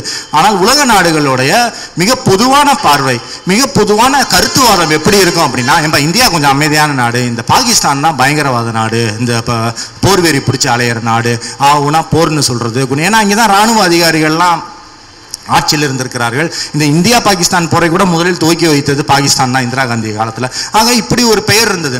அதனால தான் இந்த இன்டர்நேஷனல் கம்பெனிஸ், வணிக நிறுவனங்கள் எல்லாமே நம்மளுடைய நாடு இல்லை, இந்தியாங்கிறத அமைதியான நாடு, எப்பயுமே ஒரு நாடு அமைதியான நாடுங்கிற ஒரு பிம்பம் இருந்தால் தான் உலக நாடுகள் முதலீடு செய்ய வருவார்கள். இங்கே வந்து வணிகம் பெருகும், இங்கே வந்து பீப்புள் வில் செரிஷ், பிஸ்னஸ் நல்லா இருக்கும். பாகிஸ்தான்லாம் அது கிடையாது. அதனால தான் இம்ரான் கான் சொல்கிறான், என் நாடு ஏழை நாடு. இன்றைக்கி வந்து பாகிஸ்தான் ஏழை நாடு தான். ஆனால் இந்த மோடி ஆட்சியில் இந்த ஒரு நாளில் அறிவிச்சாங்கல்ல, 200-300 பேரை போட்டு தள்ளிட்டோம் அப்படின்னு ஒரு பொய் சொன்னாங்கல்ல எல்லா ஊடகத்துலையும். அன்றைக்கி நம்ம ஊடகம்லாம் போர்னு கதறதை பார்த்து உலக நாடுகள்லாம் பயந்து போயிருக்காங்க இன்னைக்கு. ஆனால் நம்ம அப்படி இல்லை. இந்திய மக்கள் அப்படிப்பட்டவர்களா? இந்திய மக்கள் வந்து போருக்காக ஆசைப்பட்டு கொண்டு இருக்கிறோம்ல. போர் என்ன IPL மேட்சா? இவங்களுக்கு ஒரு எலெக்ஷன்ல ஜெயிக்கணுங்கிறதுக்காக போர் வரணுமா? ஆனா பாகிஸ்தான் என்ன மாதிரியான ஒரு பிம்பத்தை வெளிக்காட்டி விட்டது? நாங்க ரொம்ப அமைதியான நாடு, ஒரு ராணுவ வீரன் வந்தா கூட இப்படி அனுப்பி வைக்கிறோம் பாத்தீங்களான்னு உலக நாடுகளுக்கு காட்டி விட்டுச்சு. அப்ப இந்தியாவில் இருக்கிற பிசினஸையும் கொண்டு, உனக்கு ஏற்கனவே உள்ளூர் வியாபாரம் தெரியாது, வெளிநாட்டு வியாபாரத்தையும் கெடுத்து விட்ட. அப்ப இனிமேல் நீ 5 வருஷம் வந்தீனா எல்லாமே அந்த யோகி ஆதித்யநாத் மாதிரி ட்ரெஸ்ஸை போட்டு குரங்கு வளர்த்துட்டு தெரிய வேண்டியதுதான். இதுதான் நடக்க போகுது. இன்னொரு தடவை வந்தா இதுதான் நடக்கும். உண்மையிலேயே இதுதான் நடக்கும். மற்ற ஆட்சியாளரை பற்றி இந்த மாதிரி ஏதாவது வார்த்தையை சொன்னால் அது நகைப்புக்குரிய விஷயம். மோடியை பற்றி சொன்னால் இது உண்மையிலேயே நடப்பதற்கு வாய்ப்புள்ள விஷயமா இல்லையா? அதை மட்டும் நீங்கள் சிந்திச்சு பாருங்கள். அதை மட்டும் நம்ம கண்டிப்பாக சிந்திச்சு பார்க்கணும். அப்படி இருக்கும்போது நீ யாருக்குமே உண்மையா இல்லை. சார், நீ இந்துத்துவவாதியாக இருக்கிறாயே, இந்துக்களுக்கு உண்மையாக இருக்கியா? இன்னைக்கு நீட்டுனால யார் பாதிக்கப்பட்டிருக்கா? 97% இந்துக்கள் தான் பாதிக்கப்பட்டிருக்கான். 3% பார்ப்பனருக்காக நீட்டு கொண்டு வர, சரி இடஒதுக்கீடு கொண்டு வர, பார்ப்பனர்களுக்கு கொண்டு வர. அப்ப இந்துத்துவவாதிகள், இந்துத்துவத்துக்கான இயக்கம், இந்துக்களுக்கான இயக்கம் அப்படின்ட்டு ஒரு 3% பார்ப்பனர்களை காப்பாற்றுவதற்காக, பார்ப்பனர்களுக்கு நல்லது செய்வதற்காக பார்ப்பனர்களால் நடத்தப்படும் ஒரு ஆட்சி எப்படி இந்துக்களுக்கான ஆட்சியா இருக்க முடியும்? சரி, நீங்க இந்துக்களுக்கே ஒரு இயக்கம் பெரிய நன்மை செய்த இயக்கத்தை தானே ஆதரிக்கணும். அப்படி பார்த்தா இந்துக்களுக்கு மிகப்பெரிய நன்மைகளை செய்த இயக்கம் என்ன? இந்துக்களுக்கு கோயில்களுக்குள்ள போய் கடவுளை வணங்கும் உரிமையை பெற்றுக் கொடுத்த இயக்கம் என்ன? திராவிட இயக்கம். இன்னைக்கு வரைக்கும் எச்ராஜா கூட்டு போவாரா கோயிலுக்குள்ள? உங்களை கூட்டு போக சொல்லுங்க, சேகரையும் எச்ராஜாவும் இந்த மயிலாப்பூர் கற்பரகத்துக்குள்ள போக சொல்லுங்க, கபாலீஸ்வரர் கோயிலுக்குள்ள. நல்லா பேசுவாங்க. இந்துக்கள் எல்லாம் ஒடுக்கப்படுகிறார்கள். ஒரு ஜாதி ஆணவ படுகொலையை கண்டிச்சிருக்காங்களா? கண்டிச்சு அப்பா இந்துக்கள்லாம் ஒற்றுமையா இருக்கணும்பா, பாருப்பா நீங்கெல்லாம் சண்டை போடுறதுனால இந்த முஸ்லீம் முன்னாடி நமக்கு அவமானமா இருக்குன்னு யாரு கண்டிச்சிருக்கானா? யாரு கண்டிக்கிறா? இந்துக்கள் சண்டை போடக்கூடாது, இந்துக்கள் ஒற்றுமையா இருக்கணும்ன்ற அக்கறை எதுக்கு இருக்கு? திராவிட இயக்கத்துக்கு தான் இருக்கு. அப்ப எது உண்மையிலே இந்துக்களுக்காக போராடுகிற இயக்கம்? திராவிட இயக்கம் தான் போராடுகிற இயக்கம். இந்துக்களின் தலைவர் யார்? தந்தை பெரியார் தான் இந்துக்களின் தலைவர். இது எந்தவித மாற்று கருத்து யாருக்குமே இருக்க முடியாது. அப்ப இந்துத்துவவாதிகள்னு சொல்றோமே இந்து விரோதி. அப்ப இன்னைக்கு அப்படி அமைஞ்சிருச்சு. இதை நம்ம ஆப்போசிட்டா தான் எடுத்துக்கணும். எவனெல்லாம் நேஷனலிஸ்ட்ங்கிறானோ அவன் ஆன்டி நேஷனலிஸ்ட், எவனெல்லாம் இந்துக்களுக்காக போராடுகிறானோ அவன் ஆன்டி ஹிந்து. இவர் ஆன்டி இண்டியன், நீ தான் anti Indian, same to you அப்படின்னு சொல்லிட்டு போயிடணும். ஸோ நம்ம ஒரு ஏதாவது ஒரு விஷயம் நடந்துடும், ஒரு அடிக்கசடு. எனக்கு எப்படி தோன்றுது அப்படின்னா, இந்திய மக்களும் சரி தமிழக மக்களும் இவ்வளோ மோசமானவர்கள் இல்லை. ஏதோ ஒரு விபத்தில் ஒரு ஒரு ஒரு ஒரு ஒட்டுமொத்த சமூகத்தில் இருக்கிற கசடுகள், முட்டாள்கள், மரமண்டைகள், சைக்கோக்கள், சாடிஸ்டுகள் எல்லாம் சேர்ந்து ஒரு கவர்மெண்ட் ஆரம்பிச்சிருச்சுங்க. ஏன்னா நீங்கள் எந்த விதமாக ஒரு மனசை பாதிக்கிற ஒரு கிரைம் இந்தியாவில் நடக்கட்டுமே, நம்மெல்லாம் பதறிக்கிட்டு இருப்போம். பாஜக காரன் எவனாவது வந்து சொல்லுவான், இந்த பிள்ளை இப்படி ட்ரெஸ் போட்டு போனால் இப்படி தானே பண்ணுவாங்க அப்படிமா. இந்த பிஜேபி காரங்கிட்ட இருந்து மட்டும்தான் இந்த மாதிரியான பதில்கள் வரும். கொஞ்சம் கூட அந்த கிரைமை பற்றி கவலை. இன்னொருத்தன் சொல்கிறான், அவர்கள் கற்பழிக்கும் போது இவள் அண்ணான்னு கட்டியிருந்தால் விட்டுருப்பாங்களாம். இதெல்லாம் பிஜேபி காரங்கள் வந்து கிரைம் ரேட்டை குறைப்பதற்காக வைக்கும் தீர்வுகள். எவ்வளோ பெரிய சைக்கோக்கள்! அப்போ இவ்வளோ பெரிய சைக்கோக்கள். அப்போ நம்ம எவ்வளோ பெரிய தப்பு பண்ணியிருக்கோம். 10 வருஷம் காங்கிரஸ் ஏண்டா 10 வருஷம் ஆண்டுச்சுன்னு எனக்கு கவலையாக இருக்குது. ஏன்னா 10 வருஷம் ஆண்டுச்சு நமக்கு எப்பயுமே ஒரு சலிப்பு தட்டிடும். நம்ம 15 வருஷம்லாம் யாருக்குமே கொடுக்க மாட்டோம். அப்படிதான் அந்த 10 வருஷம் ஆனதுனால இந்த ஆள் வந்து தொலைச்சது தான் அந்த ஒரு மிகப்பெரிய இந்தியாவின் ஒரு மிகப்பெரிய சாபக்கேடு. எல்லாத்தையுமே ரோல் பேக் ஆகி கொண்டு இருக்கிறது. எல்லாம் நம்ம இந்த கம்ப்யூட்டரில் கண்ட்ரோல் இசட் என்ற செய்து எப்படி எல்லாத்தையும் அண்டு செய்து கொண்டே இருப்போமோ அதுபோல் தொடர்ந்து நாம் எதெல்லாம் போராடினோமோ எதெல்லாம் கஷ்டப்பட்டு பெற்றோமோ எல்லாமே இந்த 2 கட்சிகளால், இந்த பிஜேபி அதிமுக கட்சிகளால் அண்டு செய்யப்பட்டு கொண்டிருக்கிறது. நான் இறுதியாக சொல்ல விரும்புவது ஒன்றே ஒன்று தான். நான் மீண்டும் வலியுறுத்தி சொல்வதும் ஒன்றே ஒன்று தான். இந்த தேர்தலில் திமுகவை, காங்கிரஸ் கூட்டணியை எதிர்ப்பது உங்களை நீங்களே எதிர்ப்பதற்கு சமம். திமுக காங்கிரஸ் கூட்டணியை நக்கல் அடிப்பது என்பது உங்கள் பிம்பத்தை கண்ணாடியில் நீங்களே பார்த்து நக்கல் செய்து கொள்வதற்கு சமம். இது வந்து பிஜேபி காங்கிரஸ், அது திமுக காங்கிரஸ் கூட்டணி தோற்க வேண்டும் என்று நினைத்தால் அது நீங்கள் தோற்க வேண்டும் என்று நீங்களே நினைக்கிறீர்கள் என்ற சமம். ஏன்னா இந்த தேர்தல் வந்து 2 கட்சிகளுக்கான தேர்தல் இல்லை. இது மக்களுக்கும் அயோக்கியர்களுக்கும் இடையிலான தேர்தல். இது சர்வாதிகாரத்திற்கும் பாசிசத்துக்கும் ஜனநாயகத்துக்குமான தேர்தல். இதற்கு உங்கள் கையில் கிடைத்திருக்கக்கூடிய மிகப்பெரிய ஆயுதம் மத்தியில் காங்கிரஸ், மாநிலத்தில் திமுக. இந்த ஆயுதத்தை தவற விட்டுட்டீங்க அப்படின்னா, இந்த ஆயுதத்தை இந்த முறை நீங்க சரியா பயன்படுத்தலைன்னா மிக மிக மிக மிக மோசமான விளைவுக்கு தமிழ்நாடு மட்டுமல்ல ஒட்டுமொத்த இந்தியாவே போகும் அப்படிங்கிறத நம்ம கண்கூடா பார்த்துக்கிட்டு இருக்கோம். அதனால் இதை தடுத்து நிறுத்த வேண்டிய ஒரு கடமையும் பொறுப்பும் நமக்கு இருக்கிறது. நம்மை பற்றி மட்டும் இல்லை, இதில் எந்த டைவர்ஷனுமே இருக்கக்கூடாது. ஏன்னால் இந்த இவிஎம் மிஷினிலிருந்து எல்லாத்துலேயுமே இந்த முறை இவர்கள் தில்லுமுள்ளுகளை செய்வார்கள். அப்படி இருக்கும்போது ஒட்டுமொத்தமாக 100% வாக்குப்பதிவு ஒரு 90% மேலாவது இந்த முறை நடந்தால் மட்டும்தான் நம்மளால், இவங்க எப்படியும் ஒரு 20% இவிஎம் இவங்க டியூன் பண்ணி வச்சிருந்தாலும் நம்மளால் ஜெயிக்கக்கூடிய நிலைமைக்கு நம்ம பண்ணணும். அப்போ நம்ம என்ன பண்ணணும், ஒவ்வொருவரும் ஒரு 5லிருந்து 10 வாக்குகளை இந்த திமுக காங்கிரஸ் கூட்டணிக்கு பெற்றுக் கொடுக்க வேண்டியதை நம்மளுடைய கடமையாக எடுத்துக்கொள்ள வேண்டும். இதை நான் வந்து நகைப்புக்காக சொல்லலை. இன்றிலிருந்து ஆரம்பிச்சிங்கன்னா 1 மாதம் இருக்குது தேர்தல். உங்களால் முடிந்த 10 பேரை தயவுசெய்து மாற்றுங்கள். ஏஆர் முருகதாஸ் இந்த சமூகத்துக்கு தெரியாமல் செய்த ஒரு நன்மையாக அவர் ஒரு தெலுங்கு படத்தில் இந்த மாதிரி ஒரு கான்செப்ட் வரும். ஒருத்தர் 4 பேருக்கு உதவி செஞ்சால் அந்த 4 பேர் இன்னொரு 4 பேருக்கு உதவி செய்யணும். அப்படியெல்லாம் உதவி செஞ்சு அப்படியெல்லாம் அவர்கள் மனதை மாற்றி இந்த தேர்தலில் நாம் வெல்லாவிட்டால் நாம் 40க்கு 61, உண்மையில் சொல்லனா 61 இடங்கள், 40 பாராளுமன்ற தொகுதிகள், 21 சட்டமன்ற தொகுதிகள் நாம் வென்றே ஆக வேண்டிய கட்டாயத்தில் இருக்கிறோம். அது திமுக காங்கிரஸ் கூட்டணி வென்றால் மட்டும்தான் நம்மால் வெல்ல முடியும். நன்றி, வணக்கம்.